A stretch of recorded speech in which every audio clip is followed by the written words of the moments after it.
verse 23. మత్తయి సువార్త 1:23 ଆମେ ପଢିବା। మనం చదువుదాం.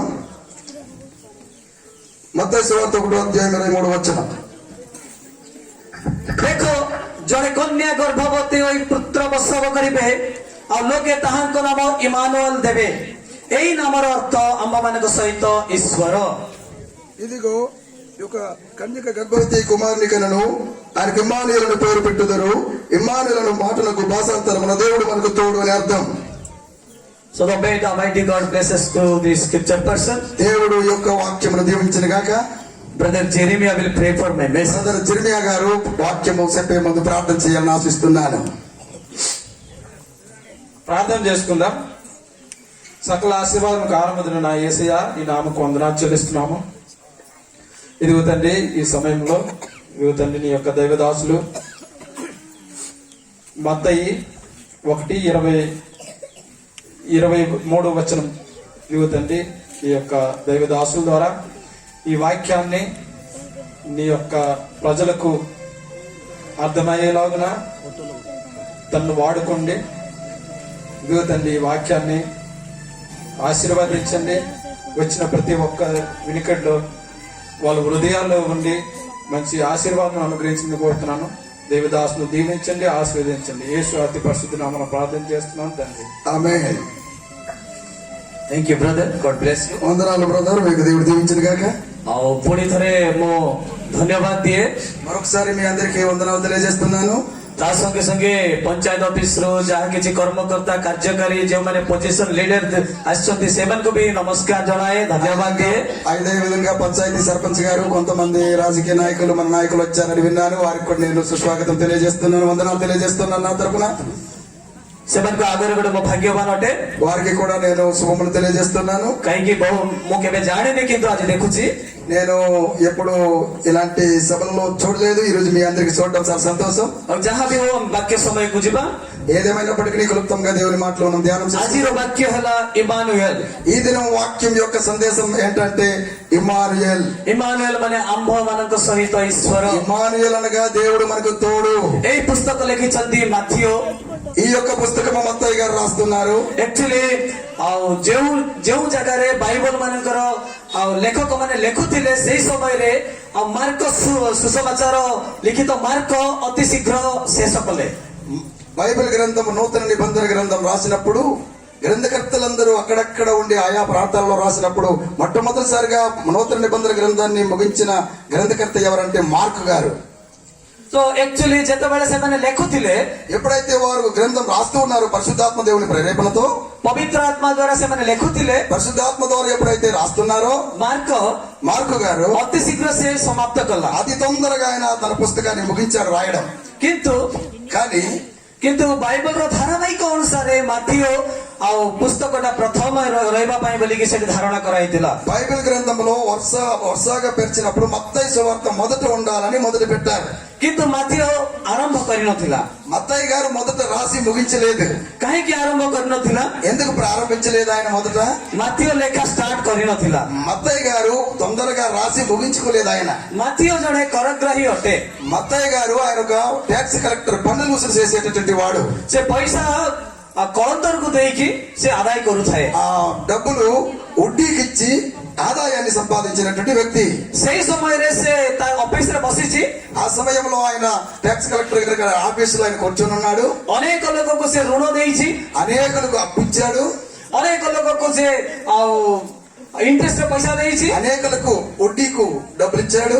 ଅନେକ ଲୋକ ଠାରୁ କଲେକ୍ସନ କରିଛି, అనేకుల దగ్గర నుండి ఆయన డబ్బులు కలెక్ట్ చేస్తున్నాడు. ଅନେକ ଲୋକ ତାକୁ ଟଙ୍କା ଦେବାର ଅଛି, అనేకులకు డబ్బులు ఇచ్చేది ఉంది. କିନ୍ତୁ ଯେତେବେଳେ ଯୀଶୁଖ୍ରୀଷ୍ଟ ఆ సమయంలో యేసు ప్రభు వారు ଯେତେବେଳେ ଡାକିଲେ ମୋର ଅନୁଗମନ କର ମାଥିଓ, యేసు ప్రభు వారు వచ్చి మత్తయి దగ్గరకు వచ్చి మత్తయి నన్ను వెంబడించు అన్నాడు. ସେଇ ସମୟରେ ସେ ସମସ୍ତ ବିଷୟ ପାଖକୁ ଛାଡି ଦେଇକି ସେ ତାର ଅନୁଗମନ କଲେ। ఆ సమయంలో మత్తయి గారు అన్నిటిని విడిచిపెట్టి, తన ఉద్యోగాన్ని విడిచిపెట్టి, పనిని విడిచిపెట్టి, ఆదాయాన్ని విడిచిపెట్టి యేసు ప్రభుని వెంబడించాడు. ଦେଖନ୍ତୁ ଏଇଟା ଗୋଟେ ସାଧାରଣ ବିଷୟ। ఇది గమనించండి, ఇది సాధారణమైన విషయం కాదు. ଏଇଟା ସମ୍ଭବ ଅଟେ କି? ఇది మనకు సాధ్యమా? ଯଦି ଆପଣ ଗୋଟେ ଦିନ ପାଇଁ ଯଦି କାମକୁ ଯିବେ, మీరు ఒక దినం పనికి వెళ్తారు, మీరు ଆପଣଙ୍କ ପଇସା ମିଳିବା ଯାଏ ଆପଣ କାମ କରିବେ। పని చేస్తున్న దగ్గరికి డబ్బులు దొరికినంత వరకు మనం పని చేస్తాం. କାମ ସରିଲା ପରେ ଟଙ୍କା ମିଳିଲା ପରେ ଘରକୁ ଫେରିବେ। పని ముగించి డబ్బులు అందుకున్న తర్వాత మనం ఇంటికి వస్తాం. ଯଦି ଆପଣ ମାନେ ସପ୍ତାହର କାମ କରିବେ, మీరు ఒక వారం అంతా పని చేస్తే ସେ ସପ୍ତାହର ଟଙ୍କା ମିଳିଲା ପରେ ହିଁ କାମ ଛାଡିବେ। వారం రోజులు చేసే పని డబ్బులు మీరు ముట్టినంత వరకు మీరు ఆగరు. ଯଦି ଆପଣ ମାସିକ କାମ କରିବେ, ମାସିକ ଟଙ୍କାରେ ତମେ ଯଦି କାମ କରୁଛନ୍ତି, ମାସିକ ଟଙ୍କା ମିଳିଲା ପରେ ହିଁ କାମ ଛାଡିବ। నెల పేమెంట్ ఉంటే నెల పేమెంట్ అయినంత వరకు కూడా మనం నిరీక్షిస్తూ ఉంటాం. ଏଟା ସତ କଥା ନା ନୁହଁ? ఇది అవునంటారా కాదంటారా? మనం చేసే పనికి మనం డబ్బులు అవసరమా వద్దంటారా? ଆପଣ କାମ ଛାଡିକି ଟଙ୍କା ଛାଡିକି ପଳେଇ ଆସିବେ, పని విడిచిపెట్టి డబ్బులు విడిచిపెట్టి వెళ్ళిపోతారా మీ ఇంటికి? କେହି ବି ନାହାନ୍ତି। ఎవరు అలా వెళ్ళలేం. ଗୋଟେ ଛୋଟ ପିଲାକୁ ଯଦି ଆମେ କାମ କରେଇବା, ఒక చిన్న పిల్లోడు మనం పని చేయిస్తే, ଏ ପିଲାକୁ ଯଦି ଆମେ କହିବା ମୁଁ పଛରେ ବୁଲୁଛି ଚକଲେଟ କିଣିକି ଦେବି, ఈ పిల్లోడు నాతో వస్తే నేను చాక్లెట్ కొనిసి ఇస్తాను, ଚକଲେଟ କିଣିଦେବା పର୍ଯ୍ୟନ୍ତ ସେ ମୋ ପାଖରେ ଥିବ, నేను చాక్లెట్ కొనిసి ఇస్తాను నాతో రా అంటే నేను చాక్లెట్ కొనిసి ఇచ్చినంత వరకు నాతో ఉంటాడు ఆ పిల్లోడు. କିନ୍ତୁ ସେ ବୁଲି ବୁଲି ଥିବ ଆଉ ଚକଲେଟ ନ ପାଇକି ସେ କେମିତି ଫେରିଯିବ? ఆయన తిరిగి ఉంటాడు, చాక్లెట్ లేనందుకు వెళ్ళిపోతాడా? ଏ ଅସମ୍ଭବ। అలా వెళ్ళడు. ଚକଲେଟ ଗୋଟେ କହିଥିଲେ ଦିଟା ଖାଇକି ଯିବ, କିନ୍ତୁ ସେ ଛାଡିବ ନାହିଁ। చాక్లెట్ ఒకటి ఇస్తానంటే ఆయన రెండు తీసుకుని వెళ్తాడు తప్ప ఆయన చాక్లెట్ విడిచిపెట్టి. କିନ୍ତୁ ଏଥିରେ ମାତିଓ, అలాగే ఇక్కడ మన మత్తయ్య గారు ସମସ୍ତ ବିଷୟ ସେ ଅଫିସ ଛାଡିକି, ତାର ହିସାବ କିତାବ ଛାଡିକି, ତା ଟଙ୍କା ଛାଡିକି, ତା ପରିବାର ଛାଡିକି ସେ ଯୀଶୁଙ୍କର ଅନୁଗମନ କଲେ। మత్తయ్య గారి విషయంలో మనం ఆలోచిస్తే ఆయన ఉద్యోగాన్ని, పనిని, వృత్తిని, డబ్బుని సమస్తం విడిచిపెట్టి యేసుక్రీస్తుని వెంబడించాడు. ସେ କେବେ ଚିନ୍ତା କରିନି ଯେ ମୋର ଏଇ ଯୋଉ ହିସାବ ଟଙ୍କା କଣ ହବ? ఆయన ఎప్పుడు అనుకోలేదు నేను వడ్డీలకు ఇచ్చాను ఆ డబ్బులు ఏమైతుందో అని అనుకోలేదు. ସେ କେବେ ଚିନ୍ତା କରିନି ଯେ ପଇସା କେମିତି ଆସିବ? ఆ డబ్బులు నాకు ఇలాగొస్తుందని అనుకోలేదు. ସେ ଚିନ୍ତା କରିନି ତା ପରିବାର କେମିତି ବଞ୍ଚିବେ, నా కుటుంబం ఏ విధంగా పెంచాలని అనుకోలేదు, భయపడలేదు. ଯେତେବେଳେ ଯୀଶୁ ଖ୍ରୀଷ୍ଟ ତାକୁ କହିଲେ ମାତିଓ ମୋର ଅନୁଗମନ କର, ఎప్పుడైతే యేసు ప్రభువు మత్తయి నన్ను అనుసరించి అన్నాడు, ସେଇ ସମୟରେ ସେ ତା ପଛେ ପଛେ ఆ ଚାଲିଗଲେ। సమయంలోనే తక్షణమే యేసు ప్రభువు వెనకాల వెళ్ళిపోయాడు, వెంబడించాడు. ସେହିପରି ଭାବରେ అదే విధంగా ଆମ ଜୀବନରେ ମଧ୍ୟ మన జీవితంలో కూడా କାହାକୁ ତ ପ୍ରଭୁ 12 ବର୍ଷରେ ଡାକନ୍ତି, କାହାକୁ ତ 15 ବର୍ଷରେ, କାହାକୁ 20 ବର୍ଷରେ, కాకు 60 ବର୍ଷରେ ବି ଡାକନ୍ତି। అలాగే మన జీవితంలో కొంతమంది 12 సంవత్సరాలకు పిలువబడుతున్నారు, కొంతమంది 15 సంవత్సరాలకు పిలువబడుతున్నారు, కొంతమంది 20 సంవత్సరాలకు ప్రభువులోనికి పిలువబడుతున్నారు. ଯେଉଁମାନେ ପ୍ରଭୁଙ୍କର ପରିଚୟ ପାଇଛନ୍ତି, ఎవరైతే యేసు ప్రభుకు పరిచయం అవుతున్నారో ସେମାନେ ପ୍ରଭୁଙ୍କ ବିଷୟ ଜାଣିଥିବେ, వారు దేవుని గురించి తెలుసుకున్నప్పుడు ସେ ଲୋକ ହିଁ ସେ ପ୍ରଭୁଙ୍କର ଅନୁଗମନ କରିବେ। ఎవరైతే దేవుని గురించి పరిచయం అవుతుందో ఆ వ్యక్తి దేవునిని వెంబడిస్తూ ఉండాలి. ଆଉ ଯିଏ ଜାଣିନଥିବେ ସେ ପ୍ରଭୁଙ୍କୁ ଗ୍ରହଣ କରିବେ ନାହିଁ। ఎవరైతే తెలియదో వారు ప్రభువును వెంబడిస్తూ ఉండరు. ଆଜି ସେ ସୁସମାଚାର କେବଳ ଯେଉଁମାନେ ପ୍ରଭୁଙ୍କୁ ଜାଣିନାହାନ୍ତି ସେମାନଙ୍କ ପାଇଁ। ఈ దినం యొక్క పండగ యొక్క ఉద్దేశం ఏంటంటే ప్రియులారా, ఎవరైతే దేవుని గురించి తెలియదు వారికి తెలియజేయడమే ముఖ్య ఉద్దేశం. దేవునికి స్తోత్రం, హల్లెలూయా హల్లెలూయా. अब ओडिया बापा माँ मैंने शुणुचंती, ఒడియా ప్రజలు ఒకరిద్దరైనా మీరు వింటున్నారు, शुणुचंती कि వింటున్నారా మీరు? ମୁଁ କେବଳ ଆପଣ ମାନଙ୍କ ପାଇଁ ହିଁ ପ୍ରଚାର କରୁଛି। నేను మీకోసమే తెలియజేస్తున్నాను ఒడియాలో. ओके, ଯାହା ବି ହଉ, ପ୍ରଭୁ ଯୀଶୁ ଖ୍ରୀଷ୍ଟ ଏହି ଜଗତକୁ ଆସିଲେ ମନୁଷ୍ୟ ଭାବରେ ଜନ୍ମ ଗ୍ରହଣ କଲେ। యేసు ప్రభు వారు పరలోకం నుండి భూలోకానికి మనుష్యుని వలె పుట్టాడు. ସେ ଜଗତକୁ ଶିଶୁ ରୂପରେ ଆସିଲେ, ఆయన ఒక శిశువులాగా వచ్చాడు. ସେ ଜେରୁସାଲେମରେ ప్రవేଶ కଲେ, ఆయన యెరూషలేములో ప్రవేశించాడు. ସେ ମୃତ୍ୟୁବରଣ కଲେ, ఆయన చనిపోయాడు. ସେ పునరుత్థాన ହେଇ ତୃତୀୟ ଦିବସରେ ଉଠିଲେ, ఆయన సమాధిలో పెట్టబడి సమాధిలో నుండి మృత్యుంజయుడే తిరిగి లేచాడు. ଏବଂ ସେ ସ୍ୱର୍ଗ ଆରୋହଣ కଲେ, ఆయన పరలోకములకు ఆరోహణుడు అయ్యాడు. ଏବଂ ସେ ପ୍ରତିଜ୍ଞା କରିଛନ୍ତି ମୁଁ ଦ୍ୱିତୀୟ ଆଗମନରେ ପୁଣି ଥରେ ଆସିବି। ఆయన అంటున్నాడు, ఆయన వాగ్దానం చేస్తున్నాడు, నేను రెండో రాకడకు నేను వస్తున్నానని వాగ్దానం చేశాడు. ହାଲେଲୁୟା। హల్లెలూయా. అవి ଯଦି గీత సంహిତା ଦେଖିବା 90 గీత, కీర్తన గ్రంథము 90వ కీర్తన 10 నుంచి 12 వరకు, 10 నుండి 12 వచనాల వరకు. మా ఆయుసు కాలము 70 సంవత్సరములు, అధిక బలమున్న ఎడల 80 సంవత్సరములను. ఆయనను వాటి వైభవము ఆయాసమే దుఃఖమే, అది త్వరగా గతించును. మేము ఎగిరిపోదుము. నీ అగ్రహబలము ఎంతో ఎవరికి తెలియను. నీకు చెందవలసిన భయము కొలది పుట్టు నీ క్రోధము ఎంతో ఎవరికి తెలియను. మాకు జ్ఞాన హృదయము కలుగునట్లుగా మా చెయ్యము, మా దినములు లెక్కించుటకు మాకు నేర్పము.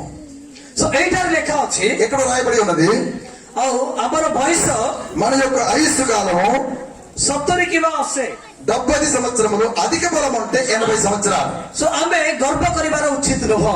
మనం గర్వించవలసిన అవసరం లేదు. ସେହିପରି ଆଉ ଗୀତ ସଂହିତାରେ ଲେଖା ଅଛି, అలాగే కీర్తన గ్రంథంలో రాయబడి ఉన్నది, ଆଉ ମରଣ ଜୀବନ ତାଙ୍କ ହସ୍ତରେ। మరణము ଜୀବନ బ్రతకటము చనిపోవడము వారి చేతిలో ఉంది అని. ଆମେ ଗର୍ବ କରିବାର ଉଚିତ ନୁହେଁ। మనం గర్వించవలసిన పని లేదు. ଏଇ ଯୋଉ କ୍ରିସମାସ ଆମେ ସେଲିବ୍ରେଟ କରୁ ఈ క్రిస్మస్ పండుగ జరుపుతూ ଆମେ କଣ କରିବା? ఏం చేద్దాం? మనం ଆମେ ପ୍ରଭୁଙ୍କୁ ନିଜର ତ୍ରାଣକର୍ତ୍ତା ରୂପେ ପ୍ରଥମେ ଗ୍ରହଣ କରିବା। యేసు ప్రభువును మనకు రక్షకునిగా మనం అంగీకరిద్దాం. ହେଲେ ହିଁ ଆମେ క్రిస్మస్ పాలన କରିବା। ఆయనను రక్షకునిగా అంగీకరించి మనం ఈ యొక్క పండుగను జరిపించుకుంటేనే అర్థం ఉంటుంది. ଯଦି ବିଶ୍ୱାସୀ ହଉ କି ଅବିଶ୍ୱାସୀ ହଉ, విశ్వాసి అయినా విశ్వాసి కాకపోయినా, ଛୋଟ ହଉ କି ବଡ ହଉ, చిన్నవారైనా పెద్దవారైనా, ଗରିବ ହଉ କି ଧନୀ ହଉ, పేదవారైనా ధనవంతులైనా, ନୂଆ ପୋଷାକ ଥାଉ କି ନଥାଉ, బట్టలు కొత్త బట్టలు ఉన్నా కొత్త బట్టలు లేకున్నా, ଘରେ ପିଠାପଣା ହଉ କି ନ ହଉ, ఇంట్లో పిండి వంటలు వండుకున్నా వండుకోకపోయినా, କିନ୍ତୁ ଆମେ ଯଦି ପାଳନ କରିବାର ଅଛି ଯୀଶୁ ଖ୍ରୀଷ୍ଟଙ୍କୁ ତ୍ରାଣକର୍ତ୍ତା ରୂପେ ଗ୍ରହଣ କରିବା, ସେ ଆନନ୍ଦ ଆଉ କୋଉଠି ନଥିବ। ఏదేమైనా పండుగ మనం జరిపించుకోవాలని అంటే ప్రభు సొంత రక్షకునిగా అంగీకరించి మనం పెట్టుకుంటే అది గొప్ప ఆనందంగా ఉంటుంది. లేదా ఆనందం ఉండదు. ଯେତେବେଳେ ଯୀଶୁ ଖ୍ରୀଷ୍ଟ ଜଗତକୁ ଆସିଲେ, ఎప్పుడైతే యేసు ప్రభు ఈ లోకంలోకి వచ్చాడో ସେ ଆମ ପାଇଁ ଆଶୀର୍ବାଦ ନେଇକି ଆସିଲେ। మన కొరకు ఆశీర్వాదం తెచ్చిపెట్టాడు. ତାଙ୍କର ଜନ୍ମ ଗୋଟେ ଏମିତି ଭୟଙ୍କର ହେଲା, ఆయన యొక్క జన్మము ଭୟଙ୍କର। ఆయన యొక్క జన్మము చాలా భయంకరమైన పరిస్థితిలో జరిగింది. କେମିତି ହେଲା ఎలాగైంది ଦେଖନ୍ତୁ, చూడండి. ଆମେ ଯେତେବେଳେ ଆମେ ଜନ୍ମ ହଉଛୁ, ఎప్పుడైతే మనం జన్మిస్తామో ତା ପୂର୍ବରୁ ଆମ ମା ମାନେ କଣ କରନ୍ତି? 10 ମାସ 10 ଦିନ ଧରନ୍ତି। మన యొక్క తల్లి గర్భంలో 9 నెలల వరకు మనం ఉంటాం. 9 ମାସ ହଉ କି 10 ମାସ ଧରନ୍ତି। 9 నెలలు కావచ్చు, 9 నెలలు దాటవచ్చు, 10 నెలలు కావచ్చు. ଆମର ବାପା ମାଙ୍କର ସହବାସରେ ଆମେ ଜନ୍ମ ହେଇଛୁ। మనమేమో తల్లిదండ్రుల యొక్క కలయికతో మనం పుట్టాము. କିନ୍ତୁ ଯୀଶୁ ଖ୍ରୀଷ୍ଟ ଯେ କିପରି ଜନ୍ମ ହେଲେ ତା ଗୋଟେ ଭୟଙ୍କର। యేసు క్రీస్తు యొక్క జననం ఆలోచిస్తే చాలా ఆశ్చర్యకరంగా భయంకరంగా ఉంది. ମରିୟମଙ୍କ ପୁରୁଷକୁ ଜାଣି ନାହାନ୍ତି। మరియమ్మ గారికి పురుషులతో కలయిక లేదు. କୋ ପୁରୁଷକୁ ଜାଣି నాହାନ୍ତି କି କେବେ କଥା ହେଇନାହାନ୍ତି, ତାଙ୍କ ସହିତ ସମ୍ପର୍କ ନାହିଁ। మరియమ్మ గారు ఇతర పురుషులతో సావాసం లేదు, చెడు సావాసం చేసే సందర్భాలు లేవు. సో ଦେଖନ୍ତୁ, ଯେତେବେଳେ କି ଗୋଟେ ଭାବବାଣୀ ଆସିଲା, చూడండి, ఎప్పుడైతే ప్రవక్త వచ్చాడో, సో ଯୀଶୁ ଖ୍ରୀଷ୍ଟଙ୍କର 700 ଯୀଶୁ ଖ୍ରୀଷ୍ଟଙ୍କର ଜନ୍ମ ହେବାର 700 ବର୍ଷ ପୂର୍ବରୁ ଏ ଭାବବାଣୀ କୁହାଯାଇଥିଲା। యేసు క్రీస్తు వారు జన్మించక పూర్వము, క్రీస్తు పూర్వం 700 సంవత్సరాల కాలంలో ప్రవక్తల చేత ప్రవచింపబడింది. సో ସେଇ ସମୟରେ ఆ సమయంలో ଯେଉଁ ମହିଳା ମାନେ ଭିର୍ଜିନ ଯେଉଁ ନାରୀ ମାନେ ଥିଲେ, కొంతమంది పెళ్లి కాని అమ్మాయిలు, స్త్రీలు, ସେମାନେ ଶୁଣିଲେ, వారు విన్నారు ఈ వార్త, ఈ ప్రవచన విన్నారు. ଯୀଶୁ ଖ୍ରୀଷ୍ଟ యేసు ప్రభు వారు ଆଉ జగତର ଜଣେ రాజా, ఆ లోకానికి ఒక రాజుగా, జ్యూది ମାନଙ୍କର రాజా, యూదులకు రాజుగా ସେ జన్మ గ్రహଣ କରିବାକୁ ଯାଉଛନ୍ତି। ఆయన పుట్టడానికి సిద్ధపడుతున్నాడు, రాబోతున్నాడు లోకానికి. ସେଇଟା ବି ଗୋଟେ కుమాରୀ ମାନଙ୍କ ଗର୍ଭକୁ ଯାଇକି ସେ జన్మ ଗ୍ରହଣ କରିବେ। అది కూడా కన్యక గర్భమందు పుడతాడు. ସେଇ ସମୟରେ ଅନେକ ନାରୀ ମାନେ ଥିଲେ, ଅନେକ కుమాରୀ ମାନେ ଥିଲେ।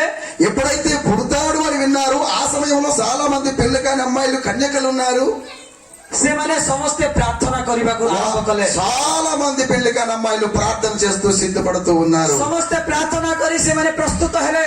అందరూ ప్రార్థన చేస్తూ సిద్ధపడుతూ నిరీక్షిస్తున్నారు, నా గర్భమున యేసు ప్రభు పుట్టాలని. କାହିଁକି? ఎందుకు?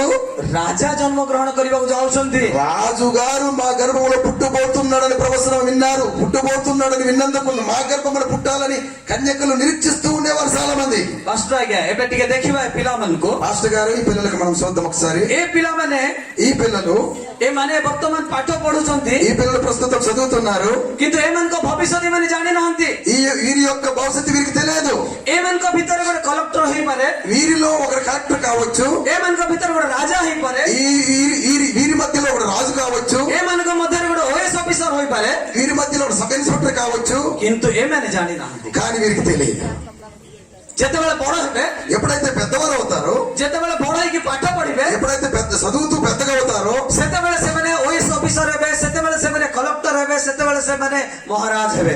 అప్పుడు వారు సబ్ ఇన్స్పెక్టర్ అవుతారు, అప్పుడు వారు చదువును బట్టి కలెక్టర్ అవుతారు, అప్పుడు వారు రాజులు అవుతారు. ଯେତେବେଳେ ତାଙ୍କ ମା ମାନେ ଯେତେବେଳେ ଜନ୍ମ କଲେ ତାଙ୍କର କିଛି ଆଉ ନା ନଥିଲା। వారు తల్లిదండ్రులు వారు జన్మనిచ్చినప్పుడు వారి యొక్క ఫ్యూచర్ వారికి తెలియదు. କିନ୍ତୁ ଯେତେବେଳେ ଜନ୍ମ ହେବେ ସେତେବେଳେ ଏକ ରାଜା హీరో అల్లు అర్జున్ କଣ କଣ ନା ଦଉଛ। ఎప్పుడైతే జన్మించి పెద్దవారు అవుతారో హీరో, రాజా, అల్లు అర్జున్ ఇంకా ఇతర పేర్లు మనం పెడతాం. మోస్ట్ ఆఫ్ ଆମ ଲୋକମାନେ ହିରୋ ମାନଙ୍କ ନାଁ ଦିଅନ୍ତି। ప్రాయ మన యొక్క ప్రజలు హీరోల పేర్లు పెడుతుంటారు ఎక్కువగా. ଯଦି ଆମେ ଖ୍ରୀଷ୍ଟିଆନ ପରିବାରକୁ ଯିବା, మనం క్రైస్తవ కుటుంబంలోకి వెళ్తే ସେ ପରିବାରରେ ଯଦି ପଚାର ପିଲାମାନଙ୍କ ନାଁ କଣ, ఆ పిల్లల యొక్క పేర్లు మనం ఏంటి, ଝିଅମାନଙ୍କ ନାଁ ତ ଏସ୍ତର ଥିବ। ఆ క్రైస్తవుల కుటుంబంలోకి వెళ్తే ఆడపిల్లల పేర్లు అయితే ఇస్తేర్ అని పేరు పెడతారు. ఎస్తర్, మేరీ, దోబోరా, హన్నా ఏదో నామ ସବୁ ଥିବ। క్రైస్తవుల కుటుంబంలో వెళ్తే ఆడపిల్లలు అయితే ఇస్తేరి, మేరీ, దెబోరా ఇంకా ఇతర బైబిల్ పేర్లు ఉంటాయి. ଯଦି ପୁଅ ମାନଙ୍କ ପାଖକୁ ଯିବା, మగ పిల్లల దగ్గరికి వెళ్తే ସେମାନେ ଯଦି ଖ୍ରୀଷ୍ଟିଆନ ପରିବାରରେ ଜନ୍ମ ହେଇଥିବେ, వారు క్రైస్తవ కుటుంబంలో కనుక వారు పుడితే, ତାଙ୍କ ପରିବାରରେ ବାପା ମା ଯଦି ପ୍ରଭୁ ଯୀଶୁକୁ ଗ୍ରହଣ କରିଥିବେ, వారి కుటుంబంలో తల్లిదండ్రులు యేసు ప్రభువుని అంగీకరించి ఉంటే ସେମାନଙ୍କ ପିଲାମାନଙ୍କ ନାଁ ଥିବ ଡେଭିଡ୍ ଥିବ, ଦାନିଏଲ ଥିବ, మోసే ଥିବ। వారి పిల్లల పేర్లు పెడతారు, దావీదు అని పెడతారు, మోసే అని పెడతారు. କିନ୍ତୁ ସେମାନେ ଜନ୍ମ ହେଲା ପରେ ତାଙ୍କ ନାଁ ରଖାଯାଉଛି। వారు పుట్టిన తర్వాత వారు పేర్లు ఇస్తారు తల్లిదండ్రులు. କିନ୍ତୁ ଯୀଶୁ ଖ୍ରୀଷ୍ଟ కానీ యేసు ప్రభు వారు ଜନ୍ମ ହେବାର 700 ବର୍ଷ ପୂର୍ବରୁ ତା ନାଁ ଦିଆଯାଇଥିଲା। యేసు ప్రభు జన్మించక ముందే క్రీస్తు పూర్వం 7 సంవత్సరాల క్రితమే ఆయనకి యేసు అని పేరు పెడతారని ముందు ప్రవచింపబడింది. దేవునికి స్తోత్రం కలిగిన గాక। హల్లెలూయా, హల్లెలూయా। ସେତେବେଳେ కుమారి ମା ମାନେ, ଭଉଣୀ ମାନେ ఆ విధంగా ప్రవచింపబడింది కనుక ఆ పెళ్లి కాని కన్యకలు నిరీక్షిస్తూ ఉన్నారు సహోదరులు. ସେମାନେ నిଜ ନିଜକୁ ପବିତ୍ର କଲେ, వారంతట వారు పరిశుద్ధంగా జీవించి ସେମାନେ ନିଜ ନିଜକୁ ପ୍ରସ୍ତୁତ କଲେ ପ୍ରାର୍ଥନାର ସହ। వారంతట వారు పరిశుద్ధపరచుకుని దేవుడు రాజు మా గర్భములో పుట్టాలని నిరీక్షిస్తూ ఉన్నారు. ସବୁ ଅନୁଗ୍ରହ ଜଣେ ଗୋଟେ ପାତ୍ରିକ ଉପରେ ପଡିଲା। ఈ యొక్క కృప ఒక కన్యక మీద పడింది. ସେ ପାତ୍ରୀ ହେଲେ ମରିୟମ। ఆ యొక్క కన్యక పేరు మరియా. ଯେତେବେଳେ ମରିୟମକୁ ଦୂତ ଆସି କହିଲେ, ఎప్పుడైతే దేవుని దూత పరలోకం నుండి దిగి వచ్చి మరియకు చెప్పడం జరిగిందో, ମରିୟମ మరియా ମରିୟମ మరియా ତୁମ ଗର୍ଭରେ ଗୋଟେ ଶିଶୁ ଜାତ ହବ, ସେ ଜିହୁଦୀ ମାନଙ୍କର ରାଜା ହବ। మరియా నీ గర్భమున పుట్టుకోవాడు, పుడతాడు, ఆయన యూదులకు రాజు అవుతాడు అని ఒక శబ్దం వినిపించింది దూత చేత. మరియం କହିଲେ, మరియా అన్నది, ମୁଁ ତ କେବେ କଲେଜ ଯାଇନି, నేను ఎప్పుడు కాలేజీకి వెళ్ళలేదు, ମୁଁ ତ କେବେ ସ୍କୁଲ ଯାଇନି, నేను ఇప్పుడు స్కూల్కి వెళ్ళలేదు, କିନ୍ତୁ ମୁଁ ସଣ୍ଡେ ସ୍କୁଲ ଯାଇଛି। నేను సండే స్కూల్కి వెళ్తున్నాను, ମୁଁ ସଣ୍ଡେ స్କୁଲକୁ ଯାଇଛି, నేను సండే స్కూల్కి మాత్రం వెళ్ళాను, ମୁଁ మెమరీ వర్స్ କହିଛି, నేను కవితా వాక్యాలు చేశాను, ମୁଁ ଗୀତ ଗାଇଛି, నేను దేవుని పాటలు పాడుతున్నాను, ପର୍ବ ମାନଙ୍କର ସ୍କିଟ୍ ରେ ଡ୍ୟାନ୍ସ କରିଛି। నేను పండగలు అయితే నేను స్కిట్ చేస్తున్నాను. କାହିଁକି ମୁଁ ଛୋଟ ଅଛି, ఎందుకంటే నేను కన్యకను, ମୁଁ ହାଇ ସ୍କୁଲ କୁ ଯାଇନି, నేను హై స్కూల్కి వెళ్ళలేదు, ମୁଁ କଲେଜ କୁ ଯାଇନି, కాలేజీకి వెళ్ళలేదు, ମୁଁ କୋଉ పురుషକୁ ଜାଣିନି, నేను ఏ పురుషుడిని కూడా ఎరగను, I don't have any boyfriend, I don't have any boyfriend, నాకు ఏ బాయ్ ఫ్రెండ్ కూడా లేడు. then how I will be give the birth to Lord Jesus Christ?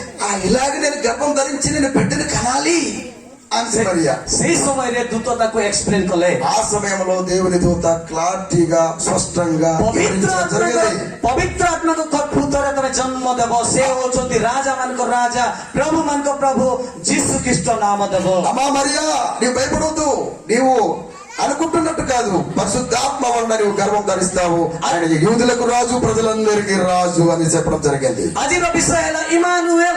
ఈ దినం మనం వింటున్న వాక్యం ఏంటంటే ఇమానుయేల్. ଇମାନୁଏଲ ମାନେ ଈଶ୍ୱର ଆମ ମାନଙ୍କ ସହିତ। ఇమానుయేల్ అనగా దేవుడు మనకు తోడు అని అర్థం. సో ఈ క్రిస్మస్ పాలన కରୁ కరు ଆମେ ମାନେ ଇମାନୁଏଲ କୁ ଆପଣାର କରିବା। మనము ఈ క్రిస్మస్ పండుగ జరుపుతూ ఇమ్మానుయేల్ అనే దేవునితో సహవాసం చేద్దాం, ఇమ్మానుయేల్ కు అనుభవ କରିବା, ఇమ్మానుయేల్ ని మనం సొంతం చేసుకుందాం, ఇమ్మానుయేల్ కు అనుగమన କରିବା, ఇమ్మానుయేల్ ని మనం అనుసరిద్దాం. ప్రియ బంధు, ప్రియమైన వాళ్ళరా, যদি ଆମେ Matthew chapter 1 verse 23 to 25 we will read, మత్తయి సువార్త 1వ అధ్యాయము 25 వచనం మనం చదివినట్లయితే we will understand everything. మనకు అర్థమైతది. మొదటి అధ్యాయము ప్లీజ్. କିନ୍ତୁ ଆମ ସମୟର ଅଭାବ ଯୋଗୁଁ ଆମେ ପଢିବା ନାହିଁ, సమయం లేదు కనుక మనం చదువుము. సో ସେଇ ନାମ ହେଉଛି Emmanuel, means God with us, or ଆମ ମାନଙ୍କ ସହିତ ଈଶ୍ୱର। ఆ యొక్క పేరు ఇమ్మానుయేల్ అనగా దేవుడు మనకు తోడు. ଯେତେ ଭାଷା ଅଛି, ఎన్ని భాషలు ఉన్నాయో, ప్రపంచంలో ଯେତେ ଭାଷା ଅଛି, ప్రపంచంలో ఎన్ని భాషలు ఉన్నాయో ସମସ୍ତ ଭାଷାରେ ଇମାନୁଏଲ। అన్ని భాషలలో ఇమ్మానుయేల్ అని భాషాంతరం చేయబడింది.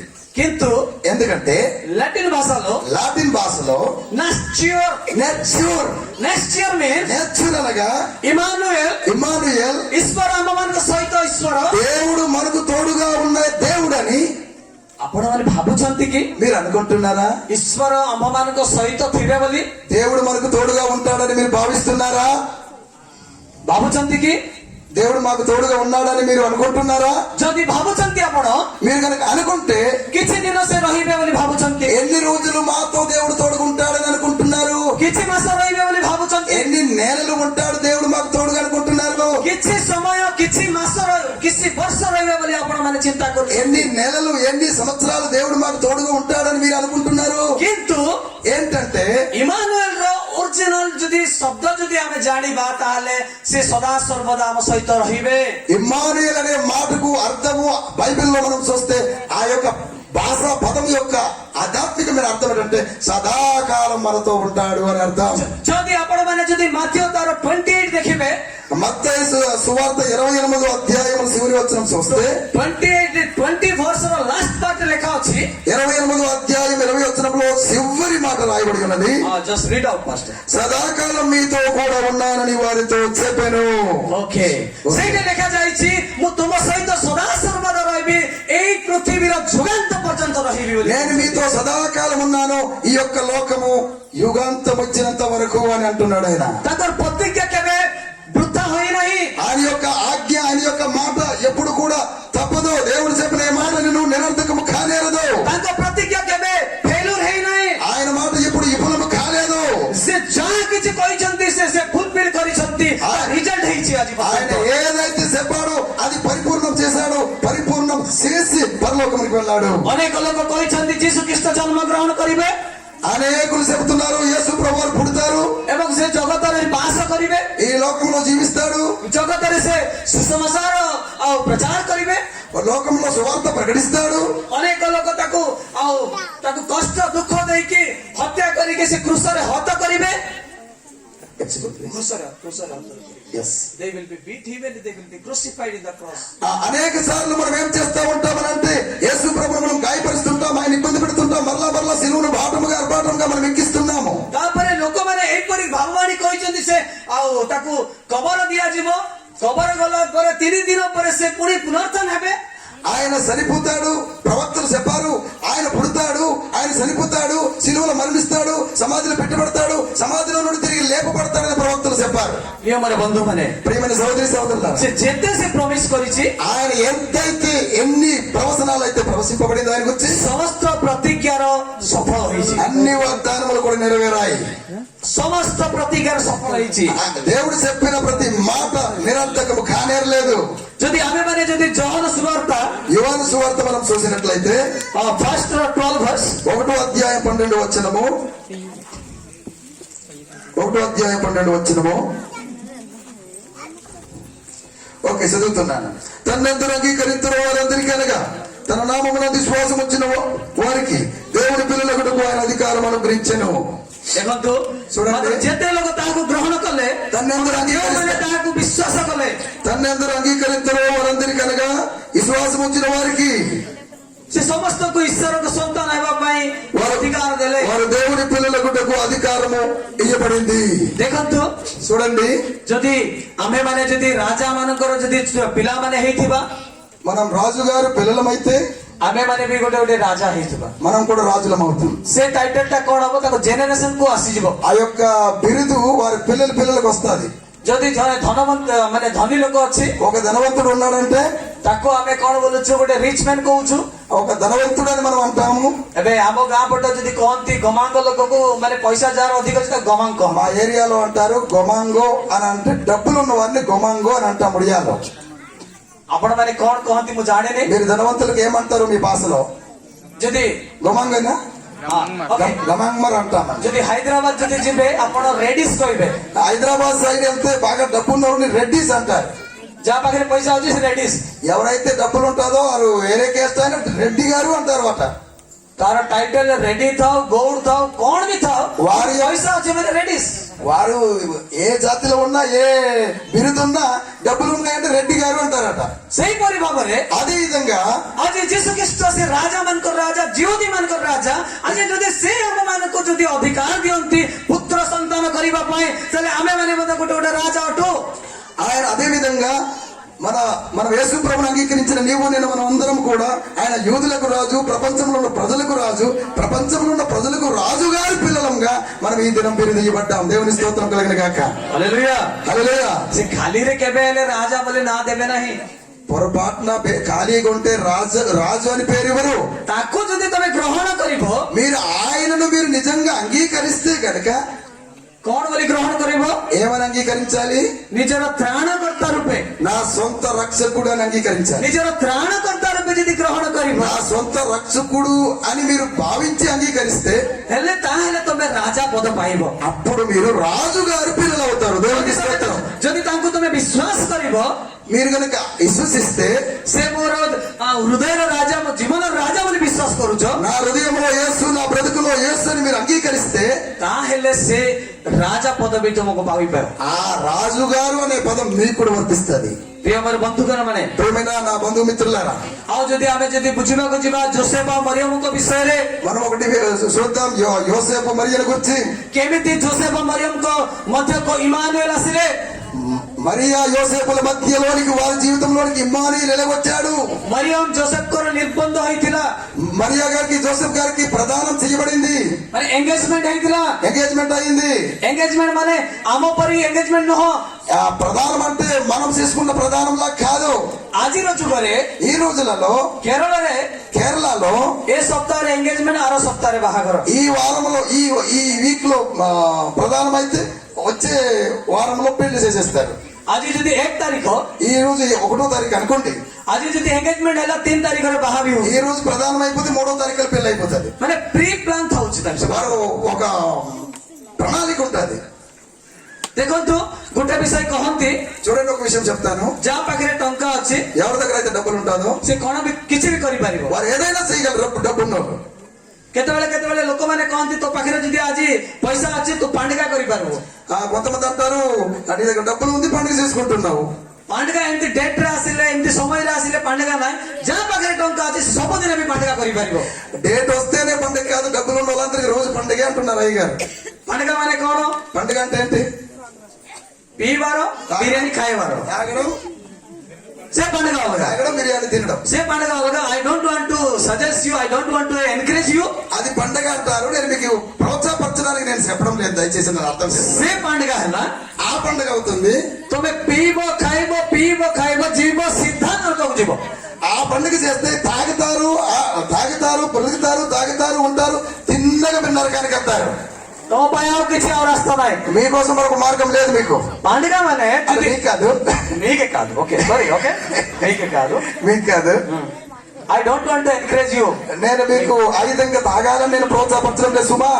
అంటే కొన్ని సంవత్సరం నేను కూడా కంపెనీలో పనిచేసిన. నేను కొన్నాళ్ళు కంపెనీలో నేను కూడా పనిచేశాను. పనిచేసినప్పుడు నెలకి జీతం వస్తే, నాకు నెల జీతం వచ్చేటప్పుడు, అప్పుడు నేను 15-16 years old ఉంటే, ఆ 15-16 సంవత్సరాల వయసులో నా పెద్దలు ఏం చేస్తుంటే, జీతం పట్టుకొని వాళ్ళు ఏం చేస్తుంటే బార్కి వెళ్ళిపోతుండే. బార్ నాతో ఉన్న పెద్దలు జీతం దొరికితే బార్కి వెళ్ళేవారు అంటున్నారు అయ్య గారు. నా మామ పెద్దలు కదా, ఆయన పెద్దలు, నా చుట్టాలు ఆయన బంధువులు, మా అక్క, మా మామ అందరు. నేను అడుగుతుంటే మీరు ఎక్కడ వెళ్తున్నారా? ఒడియా. ఓకే, తొమ్మిది కోటుకు జావుచో. మీరు ఎక్కడికి వెళ్తున్నారని నేను అడిగితే, తు చోట పిల్ల జానుగు నీ పిల్లడు నువ్వు తెలియదు అన్నారు. తు చోట పిల్ల తు జానుగు చిన్నోడు వెళ్ళరా అన్నారు నాకు. మామూ దెబ్బ 10 ଟଙ୍କା, మామగారు నాకు 10 రూపాయలు ఇచ్చేవాడు. మా భాయి దెబ్బ కూడా 20 ଟଙ୍କା, మా అన్నయ్య నాకు 20 రూపాయలు ఇచ్చేవాడు. జిలాబీ కాయికి ঘরకు যা, జిలాబీ తిరిగి ఇంటికి నాకు ఎవరు ఇచ్చేటోళ్ళు లేరు, అయ్యగారికి ఇచ్చేటోళ్ళు ఉన్నారు. జిలాబీ తిరిగి వెళ్ళిపో అన్నారు. ଯାଇକି ତୁ ଭାତ ରୋଷେଇ କରିଥିବୁ. ఆ ఇంట్లో అన్నం వండేసుకుంటారు, అక్కడే తిను. సో ମୋ ବଡ ଭାଇ ମାନେ, ମୋ ବଡ ମାମ ମାନେ, ମୋର ସାଙ୍ଗମାନେ କଣ କରନ୍ତି, ଦରମା ମିଳିଲା ପରେ ସେମାନେ କଣ କରୁଥିଲେ, ବାହାରକୁ ପିଇବାକୁ ଯାଉଥିଲେ, ବିରିୟାନୀ ଖାଇକି ଆସୁଥିଲେ. మా మామలు, మా అన్నయ్యలు, మా బావలు జీతం వచ్చిందనంటే వారు బార్కు తాగడానికి వెళ్తూ ఉండేవారు అంటున్నారు అయ్య గారు. మన యొక్క సందర్భం అది కాదు.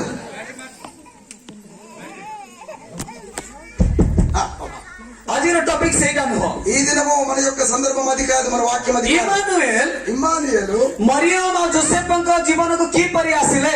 మరియమ్మ యోసేపు గారి జీవితంలో ఏ విధంగా ప్రవేశించడం జరిగింది? ମରିୟମ ଜୋସେଫଙ୍କର ଯୋଉ ଏଙ୍ଗେଜମେଣ୍ଟ ହେଇଥିଲା మరియమ్మ గారికి యోసేపు గారికి ప్రదానం చేయబడింది. ସେଇ ସମୟରେ ఆ సమయంలో ଜିହୁଦୀ ମାନଙ୍କ ଗୋଟେ కల్చర్ ଥିଲା. యూదులకు చాలా కష్టాలు ఉండేది. కల్చర్ ఆ యూదులకు ఒక సంస్కృతి ఉండేది. ସେଇ ସମୟରେ ଜିହୁଦୀ ମାନଙ୍କର ଗୋଟେ କଲଚର ଥିଲା. యూదులకు ఒక సంస్కృతి కలిగి ఉండేవారు. ଜଣେ ଝିଅ ଜଣେ ପୁଅ ସହିତ ଏଙ୍ଗେଜମେଣ୍ଟ ହେଲେ ఒక అమ్మాయి ఒక అబ్బాయి వారు ప్రదానం చేయబడితే ଗୋଟେ ବର୍ଷ ଗ୍ୟାପ ରହୁଥିଲା. వారు ప్రదానం చేయబడిన తర్వాత ఒక్క సంవత్సరం ఆగాలట. ଲିସନ ଟୁ మీ, దయచేసి వినండి, ଶୁଣନ୍ତୁ వినండి. ଏଇ ବିଷୟ କି ଆପଣଙ୍କୁ କହିବେ ନାହିଁ. ఈ విషయం ఇక్కడ మీకు తెలియకపోవచ్చు. ఆ, ମୁଁ ରିସର୍ଚ୍ଚ କରିଛି, ସେଥିପାଇଁ ମୁଁ ఈ କହୁଛି. విషయం మీకు ఎవరు చెప్పరు, నేను రీసెర్చ్ స్టడీ చేస్తున్నాను కనుక నాకు తెలుసు కనుక చెప్తున్నాను. ଓକେ, సో ସେ ସମୟରେ ସେମାନେ ଏଙ୍ଗେଜମେଣ୍ଟ ପରେ ଗୋଟେ ବର୍ଷ ଗ୍ୟାପ ରଖୁଥିଲେ. యూదుల సంస్కృతి ప్రకారం ప్రధానం అయిపోయిన తర్వాత ఒక సంవత్సరం గ్యాప్ ఇస్తారు. ଯେଉଁ ପୁଅ ବାହା ହବ ఎవరైతే వివాహం చేసుకోవాలనుకుంటారో ସେଇ ପୁଅ କଣ କରିବ? ఆ కాబోయే పెళ్లి కుమారుడు ఏం చేస్తాడంటే ସେ ନୂଆ ଘର ଗୋଟେ ସେ ବାନ୍ଧିବ. ఆయన కొత్త ఇల్లు ఒకటి కట్టాలా. ନୂଆ ଘର, కొత్త ఇల్లు, ବଡ ଘର పెద్ద ఇల్లు ସେ ବାନ୍ଧିବ, ఆయనే కట్టాలా, ସେ ତିଆରି କରିବ. ఆయన కట్టించాలా. ତାପରେ తర్వాత ଯେବେ ତା ଘର ఎప్పుడైతే ఆ ఇల్లు ఇనాగ్రేషన్ ହବ ప్రతిష్ఠ చేస్తారో ସେଇ ଦିନ ସେ ବାହାଘର ହବ. ఆ సమయంలో పూర్తి చేసిన తర్వాత వారు వివాహం చేసుకోవాలనేది వారి సంస్కృతి. ତ ସେଇ ଲୋକ, ఆ వ్యక్తి, ସେଇ పురుଷ ఆ పురుషుడు ଯେବେଠାରୁ ତାର ଜ୍ଞାନ ପଡିବ, ఎప్పుడైతే ఆయన ఆ చిన్నప్పటి నుండి ఆయన అనుకుంటాడు పెళ్లి చేసుకున్నప్పుడు నేను ఇలాగని జ్ఞానం ఉంటే, ଏବେ ଦେଖ 10 ବର୍ଷ ପିଲାକୁ ଟିକେ ବୁଦ୍ଧି ଆସିବ, ఇప్పుడు చూడండి 10 సంవత్సరాల పిల్లడికి బుద్ధి వస్తుంది, 12 ବର୍ଷ ପିଲାକୁ ଅଧିକ ଟିକେ ବୁଦ୍ଧି ଆସିବ. 12 సంవత్సరాల పిల్లడికి కొంచెం ఎక్కువ బుద్ధి వస్తుంది. ଯେତେବେଳେ ସେ ଭାବିବ ମୋ ଜୀବନରେ ମୁଁ ବାହା ହେବି, ఎప్పుడైతే అనుకుంటాడో నేను పెళ్లి చేసుకుంటాను అనుకుంటాడో ସେଇ ଦିନଠାରୁ ସେ କଷ୍ଟ ପଡିବ, ଯାହା କିଛି ଟଙ୍କା ଆଦାୟ କରିବ ସେ ସେଭ୍ ରଖିବ. ఆ సమయం నుండి కష్టపడిన డబ్బులంతా కూడా ఒక దగ్గర కూడి పెడతాడు. କାହିଁକି ସେ ସେଭ୍ రଖିବ? ఎందుకు ఆయన కూడి పెడతాడు డబ్బులన్నీ? ସେ ବ୍ୟାଙ୍କରେ ଡିପୋଜିଟ୍ ରଖିବ. బ్యాంక్ లో డిపాజిట్ ఎందుకు ఉంచుతాడు? କାହିଁକି ମାନେ ఎందుకంటే ଜିହୁଦୀର ଗୋଟେ କଲଚର ଥିଲା, యూదుల యొక్క సంస్కృతి ప్రకారంగా ଯିଏ ବାହା ହବ ସେ ହିଁ ଟଙ୍କା ଖର୍ଚ୍ଚ କରିବ. ఎవరైతే పెళ్లి చేసుకుంటారో వారి కష్టంతోనే కూడిపెట్టి పెళ్లి చేసుకోవాలి. ସେ ଘର ତିଆରି କରିବ, ఇల్లు కట్టించాలి, ସେ ଭୋଜି ପାଇଁ ଟଙ୍କା ଖର୍ଚ୍ଚ କରିବ, ఆ పూజ కూడా ఆయనే భరించాలి. పెళ్లి పూజ ସେ ନିଜ ପାଇଁ ସୁଟ୍ ଖରିଦ କରିବ, ఆయన సొంతంగా సూటు కుట్టించుకోవాలి. ସେ କନ୍ୟା ପାଇଁ ଲୁଗାପଟା ନେଇକି ଆସିବ, చేసుకోబోయి అమ్మాయి కోసం కూడా బట్టలు ఈయనే కొనాలి. ఈయన కాదు, అక్కడ సంస్కృతి. ఆ పెళ్లి కొడుకు కొనాలి, ସେ ଝିଅ ପାଇଁ ସେ ସୁନା କିଣିବ, ఆ అమ్మాయి కోసం పెళ్లి చేసుకోబోయే అమ్మాయి కోసం బంగారం కొనాలి. ଆଉ ସେ బ్యూటీ పార్లర్ ସମସ୍ତ ଜିନିଷ ବି କିଣିକି ଦେବ. బ్యూటీ పార్లర్ కు దొరికే వస్తువులన్నీ కూడా కొని పెట్టాలి చేసుకోబోయే అమ్మాయి కోసం. ଓକେ, ସେଇ ପିଲା ଯେତେବେଳେ ତାର ଜ୍ଞାନ ପଡିବ ସେଇ ଦିନ ଠାରୁ ସେ ବ୍ୟାଙ୍କରେ ଟଙ୍କା ଜମା ରଖିବ. అందుకే ఆ దినాలలో వారు చాలా డబ్బులు కూడి పెట్టేవారు యూదులు. ఓకే, ଯେବେ ସେ ବାହା ହବ ఎప్పుడైతే డబ్బులు కూడి పెడతారో ସେଇ ସମୟରେ ఆ సమయంలో ସେ କନ୍ୟା ସହିତ ବାହା ହେଲା ପରେ ସେ ନୂଆ ଘରକୁ ସେମାନେ ଯିବେ. కొత్తిల్లు కట్టించిన తర్వాత వివాహం చేసుకుని స్టైల్ గా కొత్త ఇంట్లో అడుగు పెట్టాలి. ସେଇ ସମୟରେ ఆ సమయంలో ଯେତେ ଲୋକ ଗେଷ୍ଟ ଥିବେ, ఎంతమంది అయితే అతిథులు వస్తారో, ଯେତେ ଲୋକ ନିମନ୍ତ୍ରଣ ଥିବେ, ఎంతమంది అయితే బంధువులు ఉంటారో ସେମାନେ ଆସୁଥିବେ, వారందరూ వస్తుంటారు, తాగుతుంటారు, తింటుంటారు. ସେଠି ପିଇବାର କିଛି ଚାନ୍ସ ନାହିଁ. అక్కడ తాగడానికి అవకాశం లేదట, నాకు తెలియదు. అక్కడ శైలి చెప్తున్నారు. I have research on this. ఆయన స్టడీ చేస్తున్నారు ఆయా దేశాలకు Okay, listen carefully. ଶୁଣନ୍ତୁ, ସେ ଯେତେବେଳେ ସେ ବାହା ହବ, ఎప్పుడైతే ఆయన వివాహం చేసుకుంటాడో, ଯେତେବେଳେ ସବୁ ନିମନ୍ତ୍ରିତ ଆଉ గెస్ట్ ମାନେ ଆସିବେ, అతిథులు బంధువులందరూ ఎప్పుడైతే వస్తారో ସେତେବେଳେ ସେ ଦରବାଜା ସେମାନେ ବନ୍ଦ କରିଦେବେ. ఆ యొక్క కొత్తిల్లు మూయబడతారు, ద్వారం మూయబడతారు. ଯେତେବେଳେ గెస్ట్ ଭିତରକୁ ଆସିବେ, ఎప్పుడైతే అతిథులందరూ లోపలికి వస్తారో ସେତେବେଳେ ସେମାନେ ଦ୍ୱାର ବନ୍ଦ କରିବେ. అందరూ వచ్చిన తర్వాత ద్వారం మూసేస్తారు. ଦ୍ୱାର ବନ୍ଦ କଲା ପରେ ద్వారం బంద్ చేసిన తర్వాత ଏଇପରି ସ୍କିଟ୍, ଗୀତ, ନାଟ ସବୁ ଚାଲିଥିବ. ఇంటి లోపల పాటలు ఆటలు నడుస్తూ ఉంటాయి. ସେଇ ସମୟରେ ଭୋଜନ ଚାଲିଥିବ. ఆ సమయంలో తింటా ఉంటారు. ସେଟା ସରିଲା ପରେ ସେମାନେ ପୁଣି ଗେଷ୍ଟ ମାନେ ନିଜ ନିଜ ଘରକୁ ଚାଲିଯିବେ. తిన్న తర్వాత విందు జరిగిన తర్వాత వారు వారి గ్రామాలకు ఇళ్లలోకి వెళ్ళిపోతా ఉంటారు. ସେଇ ବିଷୟ ବି ଗୋଟେ ଦିନ ହେଇନଥିବ. ఆ విధంగా కూడా ఒక దినం జరగకపోవచ్చు. English that one day also not for one day, that is a 7 days. Yes ఒక్క రోజు కాదు, అది 7 దినములు జరుగుతుంది అలాంటి విందు అంటున్నారు. ସେଇ ପାର୍ଟି 7 ଦିନ ପର୍ଯ୍ୟନ୍ତ ଚାଲିଥିବ. ఆ యొక్క పూజి 7 దినాలు జరుగుతుందట. దేవునికి స్తోత్రం. మనకి 7 దినాలు పండగలేండి.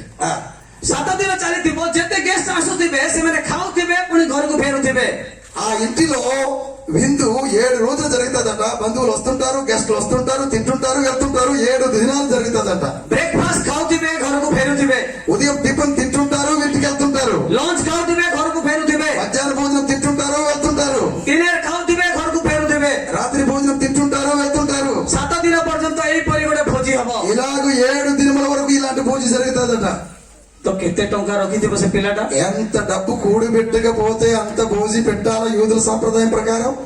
ସେଇଟା ବି ନିଜ ଟଙ୍କାରେ ଥିବ. అది కూడా తల్లిదండ్రుల డబ్బులు కాదు, ఆయన సంపాదించిన డబ్బు. ସେଇଟା ବି ନିଜ ଟଙ୍କାରେ ଥିବ. అది సొంత డబ్బుతోనే. ବାପା ମା ସାହାଯ୍ୟ କରିବେ ନାହିଁ. తల్లిదండ్రులు సాయం చెయ్యరు, ଭାଇ ବନ୍ଧୁ ସାହାଯ୍ୟ କରିବେ ନାହିଁ. అన్నదమ్ములు సాయం చెయ్యరు, କୋଇ ମାନେ ବନ୍ଧୁ ବାନ୍ଧବ ସାହାଯ୍ୟ କରିବେ ନାହିଁ. బంధువులు సాయం చెయ్యరు. ସେ କେବଳ ତାରି କମାଇ ଟଙ୍କାରେ ସେ ଖର୍ଚ୍ଚ କରିବ. ఆయన సొంత కష్టార్జితంలో సంపాదించిన డబ్బులతో పెట్టాలి ఆ పూజ కూడా. ସେ କଲଚର ଗୋଟେ ଅଛି ଜିହୁଦୀ ఆ ମାନଙ୍କ. యొక్క సంస్కృతి యూదులకు కలిగి ఉండేవారు.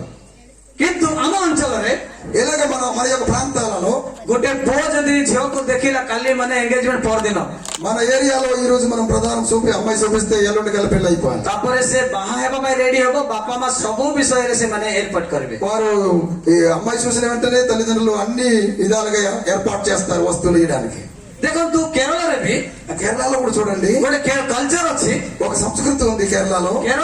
కేరళలో ଗୋଟେ ଝିଅ ଯଦି ఒక అమ్మాయి గనుక ଗୋଟେ ଝିଅ ଜନ୍ମ ହବ, పుడితే, అమ్మాయి పుడితే, ପୁଅ ନାହିଁ, అబ్బాయి కాదు అమ్మాయి, ଝିଅ ଯଦି ଜନ୍ମ ହବ పాప కనుక పుడితే ତା ନାଁରେ ସେମାନେ ପୋଷ୍ଟ ଅଫିସ ରେ କିଛି ଟଙ୍କା ఆ ରଖିବେ. పుట్టిన అమ్మాయి పేరున పోస్ట్ ఆఫీస్ లో డబ్బులు కూడి పెడతారు. ପ୍ରତି ମାସ ତା ନାଁରେ ଗୋଟେ 100, 200, 300 ଯାହା ବି ହଉଛି ସେମାନଙ୍କ କ୍ଷମତା ସେତିକି ସେମାନେ ଡିପୋଜିଟ କରିବେ. ప్రతి నెల 100, 50 కొద్ది గొప్ప దాస్తారు పోస్ట్ ఆఫీస్ లో.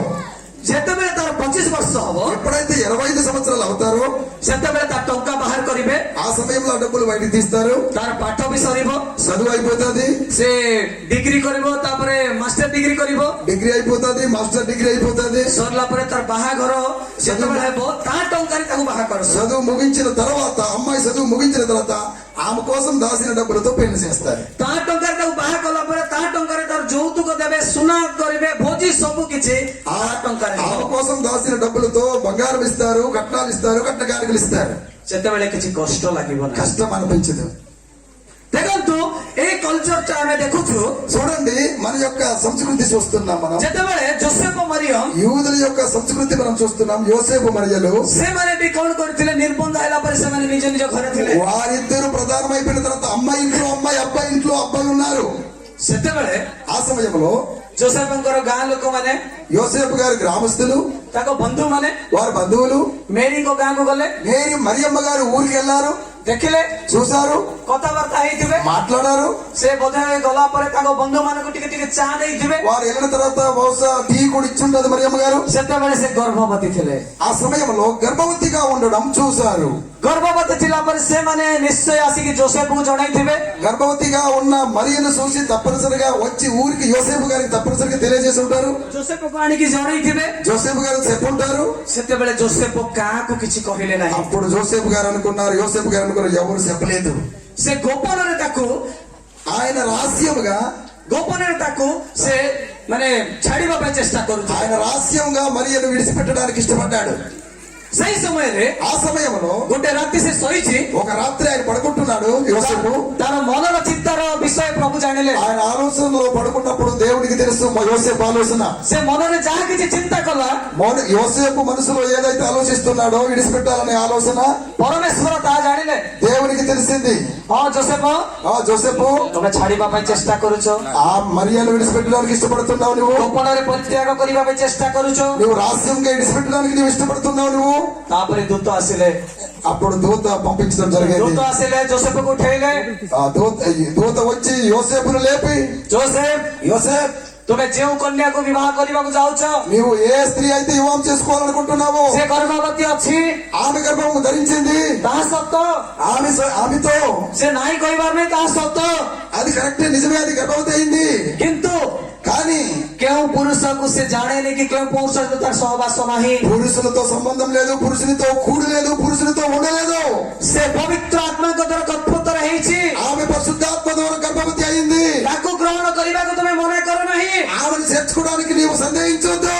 ମୁଁ ଦୂତ କହୁଛି, నేను దేవుని దూతను చెబుతున్నాను, ପରମେଶ୍ୱର ମୋତେ ପଠେଇଛନ୍ତି, నన్ను పంపించాడు। ତାଙ୍କୁ ଗ୍ରହଣ କରିବାକୁ ମନା କର ନାହିଁ। మరియమ్మను చేర్చుకోవడానికి భయపడవద్దు, ତମେ ତାକୁ ଗ୍ରହଣ କର। ఆమెకు నీవు చేర్చుకోవాలి అని చెప్పింది దూత। ଆଉ ଗୋଟେ ବିଷୟ କହିବାର ଥିଲା ମତେ, మరొక విషయం నేను చెప్పాలని ఆశిస్తాను। ଏଇ ଯୋଉ 7 ଦିନ ଭୋଜି ବିଷୟରେ, ఈ భోజి విషయంలో, సాధారణమైన భోజి విషయంలో 7 ଦିନ ଭୋଜି ବିଷୟରେ ମୁଁ କହୁଥିଲି ଗୋଟେ ବିଷୟକୁ ଆସରିଗଲି। 7 దినముల ఆ యూదుల సంప్రదాయం ప్రకారం 7 దినముల భోజి గురించి చెప్పి ఒక మాట ఉండిపోయింది। ଆଉ ଯେତେବେଳେ ଯୀଶୁ ଖ୍ରୀଷ୍ଟ ଦ୍ୱିତୀୟ ଆଗମନରେ ଜଗତକୁ ଆସିବେ, యేసు ప్రభువారు రెండవ రాకడకి ఈ లోకంలోకి వచ్చినప్పుడు ସେ రాజా ବେଶରେ ଆସିବେ। ఆయన రాజుగా వస్తాడు। ଯେତେବେଳେ ସେ ପ୍ରଥମ ଥର ସେ ଜଗତକୁ ଆସିଥିଲେ, ଗୋଟେ ଶିଶୁ ରୂପରେ ଆସିଥିଲେ, మొదటి రాకడలో యేసు ప్రభువారు శిశువుగా వచ్చాడు, ଗୋଟେ కుమాରୀର గర్ଭକୁ ଆସିଥିଲେ, ఒక కన్యక గర్భమందు వచ్చాడు, ସେ జన్మ ନେଇଥିଲେ। ఆయన జన్మించాడు। କିନ୍ତୁ ଏବେ ଯୋଉ ଆସୁଛନ୍ତି ସେ ରାଜା ମାନଙ୍କ ରାଜା ବେଶରେ ଆସିବେ। కానీ ఇప్పుడు రెండవ రాకడలో ఆయన శిశువుగా రాకుండా రాజులకు రాజుగా ప్రభువులకు ప్రభుగా రాబోతున్నాడు। ଶହ ଦୂତ ମାନେ ଆସିବେ।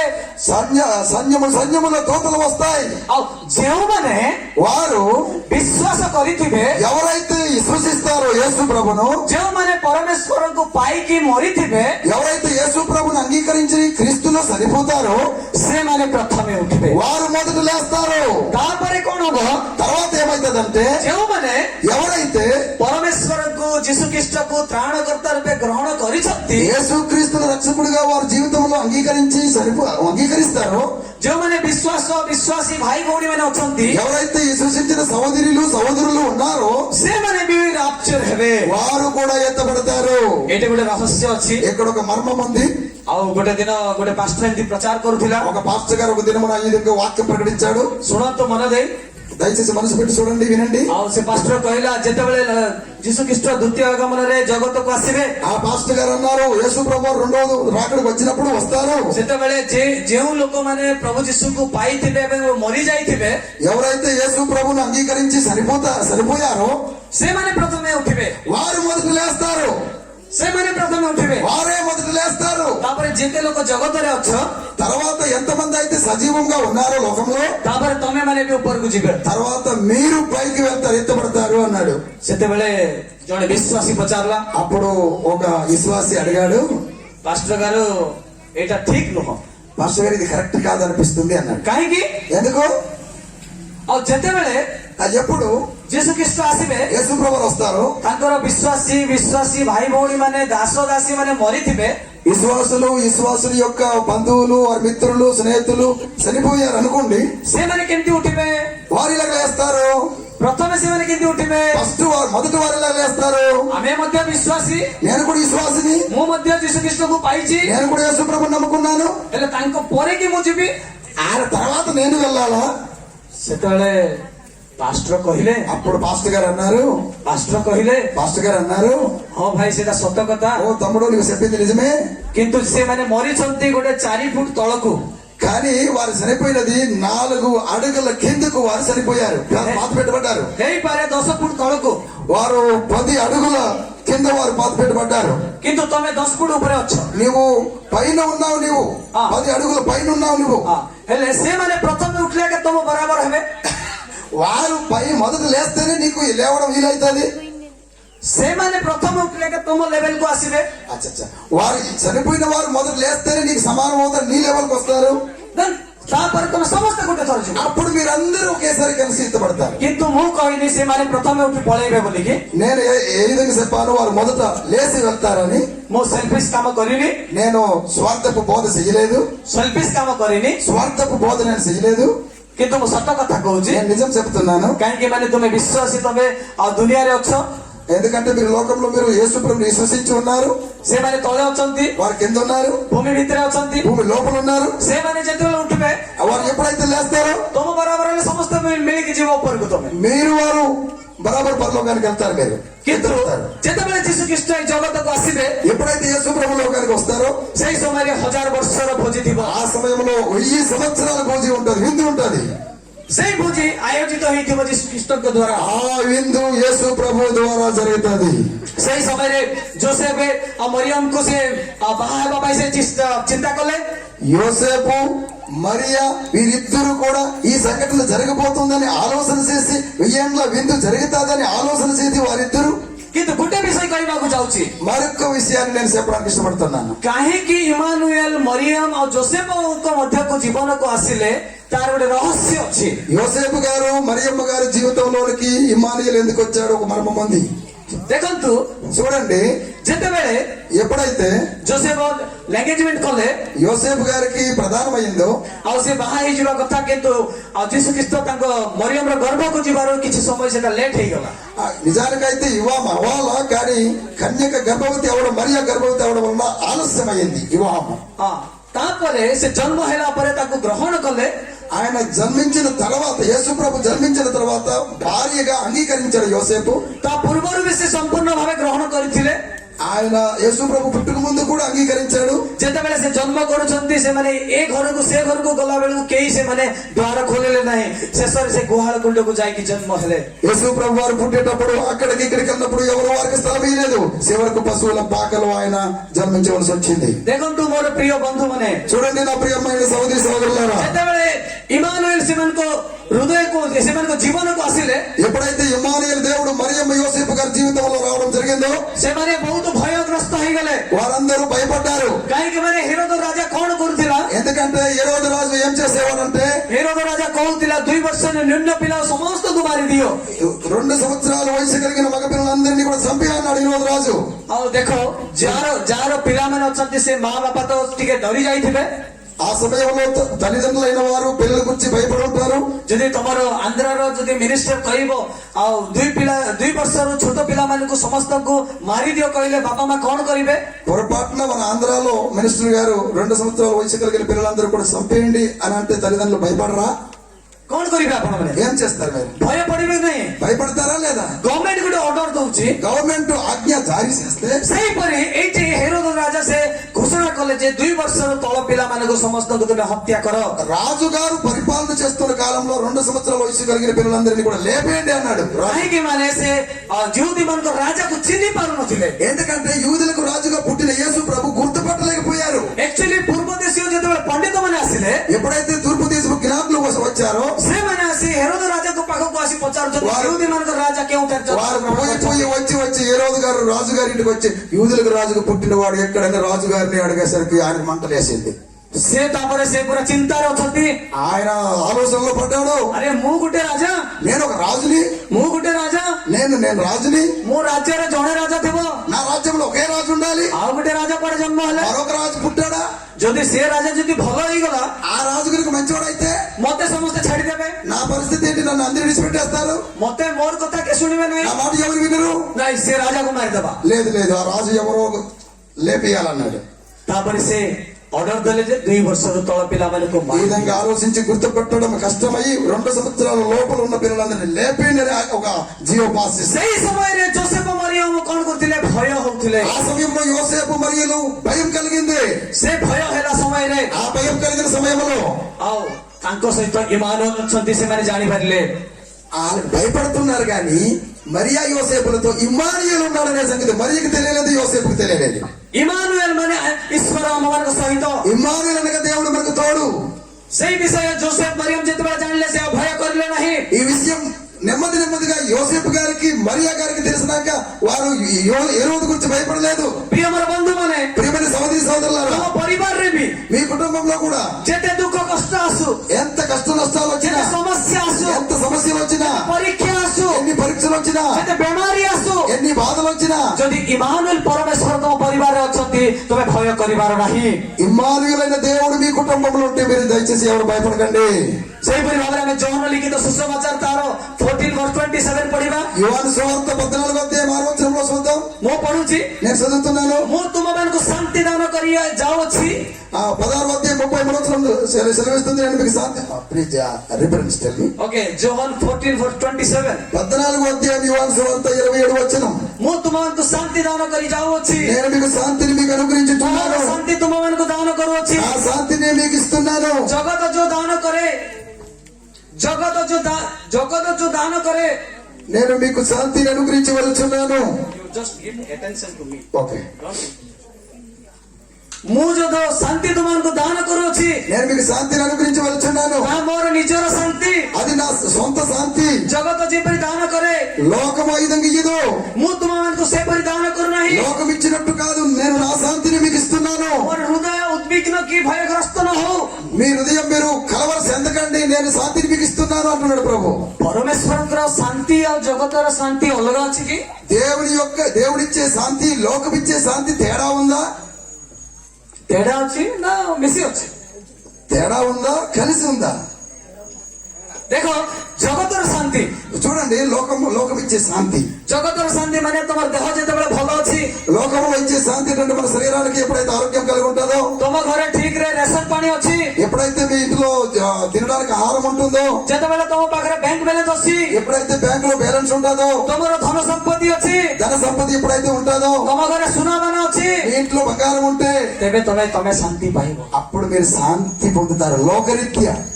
ఓకే, କିନ୍ତୁ ପରମେଶ୍ୱରଙ୍କ ଶାନ୍ତି, కానీ దేవుడిచ్చే శాంతి, ଯୋଉ ଶାନ୍ତି ସେ ଦାନ କରିବେ, ఏ శాంతి అయితే ఆయన ఇస్తాడో, ତମ ଘରେ ରେସନ ନଥାଉ, మీ ఇంట్లో రేషన్ ఉన్నా లేకున్నా, ତମ ଘରେ ବ୍ୟାଙ୍କ ବ୍ୟାଲେନ୍ସ ନଥାଉ, మీ ఇంట్లో బ్యాంక్ బ్యాలెన్స్ ఉన్నా లేకున్నా, ତମ ଘରେ ସୁନା ସମ୍ପତ୍ତି ନଥାଉ, మీ ఇంట్లో బంగారం వెండి ఉన్నా లేకున్నా, ତମ ଦେହ ଅସୁସ୍ଥ ଥାଉ, మీకు అనారోగ్యంలో ఉన్నా, ସେ ଯୋଉ ଶାନ୍ତି ଦେବେ ఆయన కనుక శాంతినిస్తే ସେଟା ଚିରକାଳ ଅନନ୍ତ କାଳ ଶାନ୍ତି ଦେବେ। అది సదాకాలం ఉండే శాంతిని దేవుడి ଯଦି ତାଙ୍କ ଠାରେ ତମେ ଯଦି ବିଶ୍ୱାସ କରୁଛ, ତାଙ୍କ ଠାରେ ଲାଗି ରହିଛ, ତାହେଲେ ତମେ ଶାନ୍ତି ପାଇବ।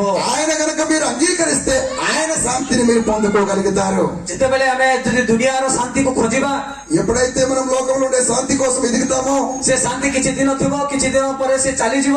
ఆ లోకం ఇచ్చే శాంతి కొన్నాళ్ళు ఉంటుంది, కొన్నాళ్ళు పోతుంది.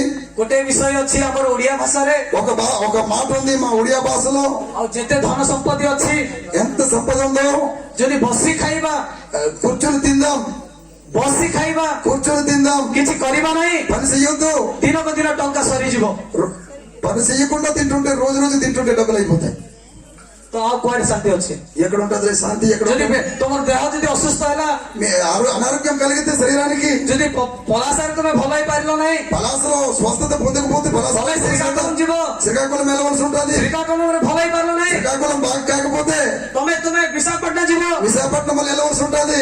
ତମେ ଯଦି ବିଶାଖାପଟଣାରେ ଭଲ ହେଇପାରିଲ ନାହିଁ, విశాఖపట్నంలో స్వస్థత పొందకపోతే ତାପରେ ଡାଇରେକ୍ଟ ତମେ ହାଇଦ୍ରାବାଦ ଚେନ୍ନାଇ ଯିବ। వాళ్ళు హైదరాబాద్ కో చెన్నైకో వెళ్తారు. మరి ସେଇ ସମୟରେ ତମର ସୁନାବେଲା ସରି ଯାଇଥିବ, ఆ సమయంలో డబ్బులు బంగారం అంతా కూడా అయిపోతాయి, ତମ ବ୍ୟାଙ୍କ ବ୍ୟାଲେନ୍ସ ସରି ଯାଇଥିବ, బ్యాంక్ బ్యాలెన్స్ అయిపోతాయి. ତାପରେ କୋଉଠି ଶାନ୍ତି ଅଛି? ఎక్కడ వరకు శాంతి ఉంటుంది? କିନ୍ତୁ కానీ ଯିଏ ପ୍ରଭୁଙ୍କ ଠାରେ ଥାଏ, ఎవరైతే క్రీస్తునందు ఉంటారో ତା ଶାନ୍ତି ଅନନ୍ତ କାଳ ପର୍ଯ୍ୟନ୍ତ ଥିବ। వారు చిరకాలం ఉంటుంది దేవుడిచ్చే శాంతి. ପ୍ରିୟ ବନ୍ଧୁମାନେ, ప్రియమైన వాళ్ళరా, ଯେତେବେଳେ ଇମାନୁଏଲ ତମ ସହିତ ଆସିଯାଏ, ఎప్పుడైతే మీ ఇంటిలో మీ జీవితంలో ఇమ్మానుయేలు వస్తాడో, ସେତେବେଳେ ତମ ପାଇଁ ଭୟ କରିବାର ଆବଶ୍ୟକ ନାହିଁ। మీరు ఆ సమయంలో భయపడక్కర్లేదు. ଯଦି ତମେ ମରିବ, ఒకవేళ మీరు చనిపోతే, ପ୍ରଭୁଙ୍କ ଠାରେ ଥାଇ ମରିବ, క్రీస్తునందుండి మీరు చనిపోతే, ତମେ ପୁଣି ଥରେ పునరుత్థాన ହବ। మీరు చనిపోయిన మీరు మృత్యుంజయుడై తిరిగి లేస్తారు యేసు ప్రభులాగా. హల్లెలూయా. ତମେ ଯଦି ପ୍ରଭୁଙ୍କ ଠାରେ ମରିବ, మీరు క్రీస్తులో ఉండి చనిపోతే ତମେ ଆଉ ପୁନର୍ବାର ତମେ ଉଠିବ। మరొకసారి మీరు లేపబడతారు. ଯଦି ତମେ ପ୍ରଭୁଙ୍କ ଠାରେ ନଥାଇ ମରିବ, మీరు ప్రభువులో లేకుండా యేసుని అంగీకరించకుండా చనిపోతే ତମେ ସେଇ ସମାଧି ଭିତରେ ହିଁ, మీరు సమాధిలోనే ఉండిపోతారు. ସେଇ ସମାଧି ଭିତରେ ହିଁ ଥିବ। సమాధి లోపలే ఉండిపోతారు. ଆଜି ପର୍ଯ୍ୟନ୍ତ ବି ఈ రోజు వరకు ବହୁତ ବଡ ନେତା ମାନେ ମରିଗଲେ, ఎంతో మంది వక్తలు చనిపోయారు, ବହୁତ ବଡ କବି ମାନେ ମରିଗଲେ, ఎంతో మంది డబ్బున్న వారు చనిపోయారు, ବହୁତ ବଡ ମାନେ ଟଙ୍କା ବାଲା ମାନେ ମରିଗଲେ, ఎంతో మంది డబ్బు కలిగిన వారు చనిపోయారు, ఐశ్వర్యవంతులు చనిపోయారు. କେହି କେବେ ଶୁଣିଛ କି ପୁନରୁତ୍ଥାନ ହେବାର? ఎప్పుడైనా మీరు విన్నారా లేసాడు తిరిగి లేసాడని? ସେମାନଙ୍କର ହାଡ଼ ଏବେ ପର୍ଯ୍ୟନ୍ତ ସେ ସମାଧିରେ ଅଛି, వారి యొక్క సమాధి ఈ రోజు వరకు ఉన్నాయి, ସେମାନଙ୍କର ହାଡ଼ ଏବେ ପର୍ଯ୍ୟନ୍ତ ଅଛି, వారి యొక్క ఎముక ఈ రోజు వరకు ఉన్నాయి. କିନ୍ତୁ ଆମ ପ୍ରଭୁ ଯୀଶୁ ଖ୍ରୀଷ୍ଟ ସେ ମହାନ ଅଟନ୍ତି। ସେ ଯେପରି କରିଥିଲେ ତୃତୀୟ ଦିବସରେ ସେ ଉତ୍ଥାପିତ ହେଲେ, కానీ మన ప్రభు యేసుక్రీస్తు వారు ఏ విధంగా అయితే ప్రవచించాడో, సమాధిలో నుండి తిరిగి లేపబడతాడని రాయబడిందో, అదే విధంగా తిరిగి లేపబడ్డాడు మా ప్రభు.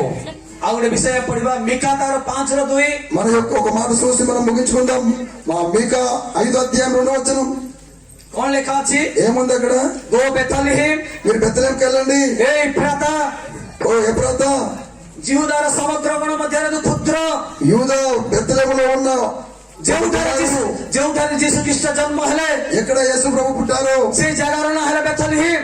ఆ యేసు ప్రభు పుట్టిన స్థలమే బెత్లెహేమ్. ତାହା ଗୋଟେ ଛୋଟ ଗାଁଟା ଥିଲା. అక్కడ ఒక చిన్న ఊరు ఉండేది. ଏ ଗୋବିନ୍ଦପୁର ଠାରୁ ବି ଛୋଟ ଥିଲା. గోవిందపూర్ కంటే చాలా చిన్న ఊరు ఉండేది. କିନ୍ତୁ ସେଇ ଜାଗାରୁ ଗୋଟେ ଜିହୁଦୀ ମାନଙ୍କର ରାଜା ଜନ୍ମ ହବ ବୋଲି ଭାବବାଣୀ କୁହାଯାଇଥିଲା. ఆ చిన్న గ్రామంలో యూదులకు రాజు పుడతాడని ప్రవక్త చేత ప్రవశింపబడింది. ଦେଖନ୍ତୁ, చూడండి, ଆପଣ ଛୋଟ ହେଇପାରେ, మీరు చిన్నోళ్ళు కావచ్చు, ଆପଣଙ୍କୁ ଜ୍ଞାନ ଥାଇପାରେ, మీరు జ్ఞానం ఉండొచ్చు, ଆପଣଙ୍କୁ ବୁଦ୍ଧି ନ ଥାଇପାରେ. మీరు జ్ఞానం లేకపోవచ్చు. ଯଦି ଆପଣ ମାନେ ପ୍ରଭୁ ଯୀଶୁ ଖ୍ରୀଷ୍ଟଙ୍କୁ ନିଜର କରନ୍ତି, కనుక మీరు యేసు ప్రభుని మీరు అంగీకరించినట్టు మీరు సొంతం చేసుకుంటే, ଯଦି ఇమానుଏଲ କୁ ଆପଣାର କରନ୍ତି, మీరు ఇమ్మానుయేలుని మీరు అనుభవిస్తే, ଯେତେବେଳେ ଆପଣ ଇମାనుଏଲ କୁ ଆପଣାର କରନ୍ତି, ସେତେବେଳେ ଯୀଶୁ ଖ୍ରୀଷ୍ଟ ତମ ହୃଦୟରେ ଜନ୍ମ ନେବେ. ఎప్పుడైతే మీరు ఇమ్మానుయేల్ దేవుని మీరు కోరుకుంటారో అంగీకరిస్తారో అప్పుడే యేసు ప్రభు మీ హృదయంలో పుడతాడు. ତମେ 60 ବର୍ଷ ହେବାର ଆବଶ୍ୟକ ନାହିଁ, 60 సంవత్సరాలు అవ్వాల్సిన పని లేదు, ତମେ 40 ବର୍ଷ ହେବାର ଆବଶ୍ୟକ ନାହିଁ, 40 సంవత్సరాలు అవ్వాల్సిన పని లేదు. ତମେ ଛୋଟ ପିଲା ହେଇଥାଅ, ఆ చిన్న పిల్లవారైనా కావచ్చు, ଜ୍ଞାନ ନଥାଉ, మీరు జ్ఞానం లేకపోవచ్చు, ବୁଦ୍ଧି ନଥାଉ, బుద్ధి లేకపోవచ్చు, ଯଦି ଯୀଶୁ ଖ୍ରୀଷ୍ଟକୁ ତୁମେ ଆପଣାର କରିଛ, మీరు యేసు ప్రభుని మీరు అంగీకరిస్తే ଆଜି ଯୀଶୁ ଖ୍ରୀଷ୍ଟ ତମ ହୃଦୟରେ ସେ యేసు క్రీస్తు మీ హృదయంలో ఈ దినమే పుడతాడు. ଯଦି ଆମେ ମାନେ ଯଦି ପ୍ରୋଡିଗାଲ ସନ୍ ବିଷୟରେ ବୁଝିବା, మనం తప్పిపోయిన కుమారుని గురించి మనం వింటాము. ସେ କଣ କରିଲା? ఆయన ఏం చేశాడు? ଧନ ସମ୍ପତ୍ତି ନେଇ ବିଦେଶକୁ ଗଲା, ధన సంపద అంతా పట్టుకుని ఆయన దూర దేశంలోకి వెళ్ళాడు. ସେ ମଦ ମାଂସ ଖାଇ ବିରିୟାନୀ ଖାଇ ବୁଲୁଥିଲା, అక్కడ ఆయన దుర్వ్యాపారం చేస్తూ జీవించాడు. ସେ ଦୁନିଆ ଏନ୍ଜୟ କରୁଥିଲା. చాలా సంతోషించాడు దుర్వ్యాపారం చేసి. ତାପରେ ତା ଟଙ୍କା ଯେତେବେଳେ ସରିଗଲା, ఎప్పుడైతే డబ్బులన్నీ అయిపోయినాయో ସେ ଘୁଷୁରୀ ମାନଙ୍କର ଆହାର ଖାଇବା ପାଇଁ ଚେଷ୍ଟା କଲା. పందులు తినే ఆహారపు పొట్టును తినడానికి సిద్ధపడ్డాడు. ସେ ଗୋଟେ ମହାରାଜାର ଛୁଆ ଥିଲା, ఆయన ఒక ధనవంతుడు కుమారుడు, ସେ ବହୁତ ଘର ପରିବାରରୁ ଥିଲା, ఆయన పెద్ద ధనవంతుని కుటుంబంలో పుట్టినవాడు. କିନ୍ତୁ ସମୟ ଆସିଲା ବେଳକୁ ଖୁସିର ସମାନ ହେଇଗଲା. కానీ ఒక సమయం వచ్చింది, పందుల కంటే ఘోరమైన జీవితం అయిపోయింది, తప్పిపోయింది. ତାପରେ ଯେତେବେଳେ ସେ ମନ ପରିବର୍ତ୍ତନ କଲା, ఎప్పుడైతే ఆయన హృదయం తెలుసుకున్నాడో ସେଇ ସମୟରେ ସେ କଣ ଭାବିଲା? ମୁଁ ଯିବି ମୋ ଘରକୁ, అయ్యో నేను నా ఇంటిని విడిచిపెట్టి వచ్చాను, నా ఇంటికి వెళ్ళాలని మనసు కలిగింది. ଯାହା ବି ହଉ ఏమైనా కానీ ମୋ ବାପା ମୋର ବାଟ ଚାହିଁ ରହିଅଛି, మా నాన్నగారు ఇంటిలో ఆహారం సమృద్ధిగా ఉంది, ମୋ ବାପା ମୋର ବାଟ ଚାହିଁ ରହୁଅଛି. ବାଟ, మా నాన్నగారు మార్గం నేను విడిచిపెట్టేశాను, my father is looking after the highway, మా నాన్నగారు నన్ను ఎదురు చూస్తున్నారు, ମୋ ବାପା ମୋ ବାଟ ଚାହିଁ ରହିଅଛି. మా నాన్నగారు నా కోసం ఎదురు చూస్తూ ఉన్నారు. କେତେବେଳେ ମୋ ପୁଅ ଫେରିବ? నేను ఎప్పుడైతే చేరుతానో, ଆରେ ଏଇଠି ଭଲରେ ଖାଆ ପିଆ କରୁଥିଲା, నేను అక్కడ ఉన్నప్పుడు మంచిగా తిన్నాను. ସେ ଏଠି ଥିଲା ବେଳେ ଭଲ ଖାଉଥିଲା. నా తండ్రి ఇంట్లో సమృద్ధిగా ఆహారం దొరుకుతుంది, పరివారం సమృద్ధిగా తింటున్నారు. ମୋ పిల్ల ଯେତେବେଳେ ଘରେ ଥିଲା, నేను పిల్లవాడుగా నేను ఎప్పుడైతే ఇంట్లో ఉన్నప్పుడు ఇంగ్లీష్ తండ్రి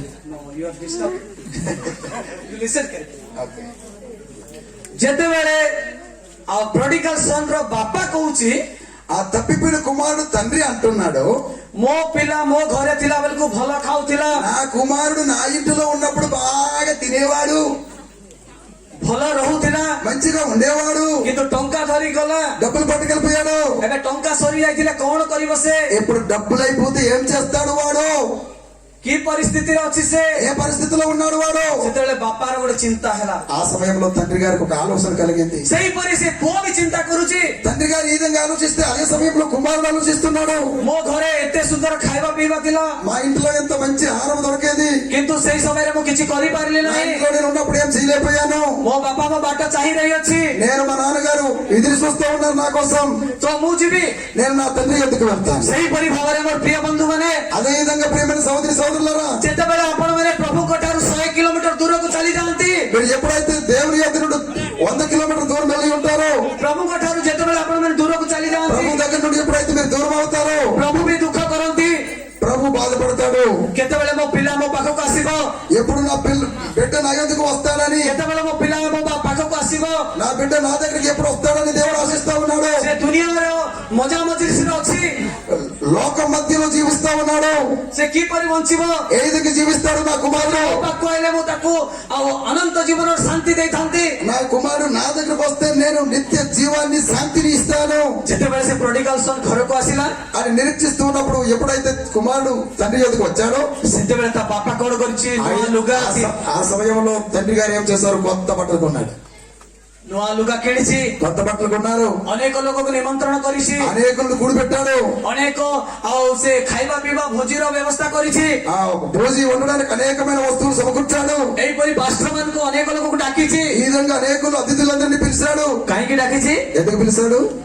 ଯେଉଁ ପୁଅ କି ହଜି ଯାଇଥିଲା ସେ ଫେରି ଆସେ। ఏ కుమారుడు అయితే తప్పిపోయాడో ఆ కుమారుడు తిరిగి వచ్చాడు గనుక ସେହିପରି ଭାବରେ ଆପଣମାନେ ବି తప్పిపోయి తండ్రి ఇంటికి వచ్చిన కుమారుని వలె మనం కూడా ଯେତେବେଳେ ଆପଣମାନେ ପରମେଶ୍ୱର ଠାରୁ ଦୂରକୁ ଚାଲି ଯାଆନ୍ତି, ఎప్పుడైతే మనం దేవుని యొద్ద నుండి దూరం అవుతామో ପ୍ରଭୁ ପରମେଶ୍ୱରଙ୍କର ଅବସ୍ଥା ଆମର ସେହିପରି ହୋଇଯାଏ। ఆ విధంగా దేవుని యొద్ద నుండి మనం దూరం అవుతే దేవుడు కూడా ఆ విధంగా బాధపడతాడు. ଯେତେବେଳେ ଆମେ ତାଙ୍କ ପାଖକୁ ଯିବା, ఎప్పుడైతే ఆయన దగ్గరికి మనం వెళ్తామో ସେ ବି ଆମକୁ ନୂଆ ଲୁଗାରେ ଆମକୁ ପରିଧାନ କରିବେ, ఆయన నూతనమైన వస్త్రం చేత రక్తన వస్త్రం చేత మనల్ని ధరింపజేస్తాడు. ନୂଆ ବସ୍ତ୍ର ପିନ୍ଧାଇବେ, కొత్త వస్త్రాన్ని మనకు ధరింపజేస్తాడు. ନୂଆ ମୁଦି ପିନ୍ଧାଇବେ, నూతనమైన రింగ్ తొడిగిస్తాడు. అంటారా? ନୂଆ ଚପଲ ପିନ୍ଧାଇବେ। నూతనమైన జోడుమని తొడిగిస్తాడు. ଏହିପରି ଭାବରେ ଦୂତମାନଙ୍କ ସହିତ ସେ ଆନନ୍ଦ କରିବେ। ఈ విధంగా పరలోకంలో ఉన్న దేవుని దూతల చేత సంతోషిస్తాడు. ସେଇ ସମୟରେ ବି ସେ ଭୋଜି କରିବେ, ఆ సమయంలో ఆనందం కలిగి భోజి పెడతాడు. ସେ ఆనందର ଭୋଜି ଗୋଟେ କରିବେ। ఆ ఆనందంలో ఒక భోజి పెడతాడు. କେବେ କରିବେ? ఎప్పుడు పెడతాడు? ଯେତେବେଳେ ଆପଣ ఎప్పుడైతే మీరు ମନ ପରିବର୍ତ୍ତନ କରିବେ ఎప్పుడైతే మీరు మారు మనసు పొందుతారో ଏବଂ ଯୀଶୁ ଖ୍ରୀଷ୍ଟକୁ ନିଜ ତ୍ରାଣକର୍ତ୍ତା ରୂପେ ଗ୍ରହଣ କରିବେ, ఎప్పుడైతే యేసు ప్రభు సొంత రక్షకునిగా అంగీకరిస్తారో ସେତେବେଳେ ପରମେଶ୍ୱର ସେହିପରି କରିବେ। అప్పుడు ఆ విధంగా ప్రభు మనకు వచ్చి చేస్తాడు. ଏବେ ପର୍ଯ୍ୟନ୍ତ ଯେଉଁମାନେ ପ୍ରଭୁକୁ ପାଇନାହାନ୍ତି, ఈ ఇంతవరకు కనుక మీరు దేవుణ్ణి మీరు అంగీకరించకపోతే ଆପଣମାନେ ବି ସେ ପ୍ରୋଡିଗାଲ ସନ୍ ପରି మీరు తప్పిపోయిన కుమారునితో సమానులే. ପ୍ରିୟ ମୋର ବନ୍ଧୁମାନେ, ప్రియమైన సోదరి సోదరులారా, ଆଜି ଯଦି ଆମେ ଏଇ ଖ୍ରୀଷ୍ଟମାସ ପର୍ବ ପାଳନ କରୁଛୁ, ఈ సమయంలో మనం క్రిస్మస్ పండుగ జరుపుకుంటున్న నీవు నేను మనం ଯଦି ଆମେ ଇମାନୁଏଲକୁ ଆପଣାର କରିବା ନାହିଁ, ఈ దినము ఇమ్మానుయేల్ మనం విడిచిపెట్టకూడదు. ଇମାନୁଏଲକୁ ଯଦି ଆମେ ଅନୁଭବ କରିବା ନାହିଁ, ఇమ్మానుయేల్ ని మనం అనుభవించకపోతే, ଇମାନୁଏଲକୁ ଯଦି ଆମେ ଅନୁଗମନ କରିବା ନାହିଁ, ఇమ్మానుయేల్ దేవుణ్ణి మనం వెంబడించకపోతే ଆଜି ଆମେ ଏଇ ସଭାରେ ବସିକି ବି ଆମେ ବୃଥା, మనం ఈ సభలో కూర్చుని వృధా అవుతుంది. ଆମେ ଏ ବାକ୍ୟ ଶୁଣିକି ବି ବୃଥା, ఈ వాక్యం విని కూడా వేస్ట్ అవుతుంది. ଆମେ ଏ గୀତ ଶୁଣିକି ବି ବୃଥା। ఈ పాటలు విని వృధా అవుతుంది.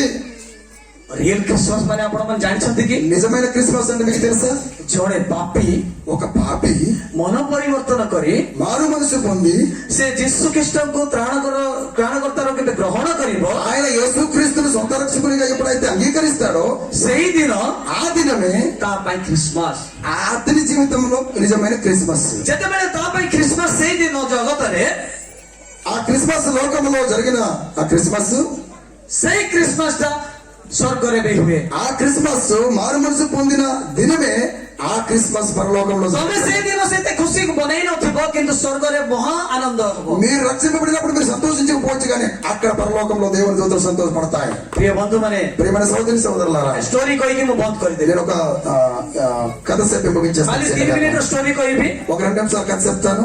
If I will be trouble to you, just forgive me in the name of Lord and Savior Jesus Christ. దయచేసి నన్ను మన్నించండి. మీకు చాలా ఆలస్యం వాక్యం చెప్పాను. ବହୁତ ସମୟ ଆପଣ ବସିଛନ୍ତି, చాలా కాలం మీరు కూర్చున్నారు. ଆପଣଙ୍କର ଗୋଡ ବଥା ହଉଥିବ, మీ కాలు చేతులకు కొంచెం ఇబ్బందిగా ఉండొచ్చు, ଅଣ୍ଟା ବଥା ହଉଥିବ, నడుము నొప్పి రావచ్చు, ଆପଣ ବିଜି ହଉଥିବେ, మీరు కొంచెం ముగించిన తర్వాత ఏదో బిజీ ఉండొచ్చు. ମୁଁ କ୍ଷମା ପ୍ରାର୍ଥୀ ଅଟେ। దయచేసి నన్ను మన్నించండి. ଗୋଟେ ଷ୍ଟୋରି କହିବି। ఒక చిన్న కథ చెప్తాను.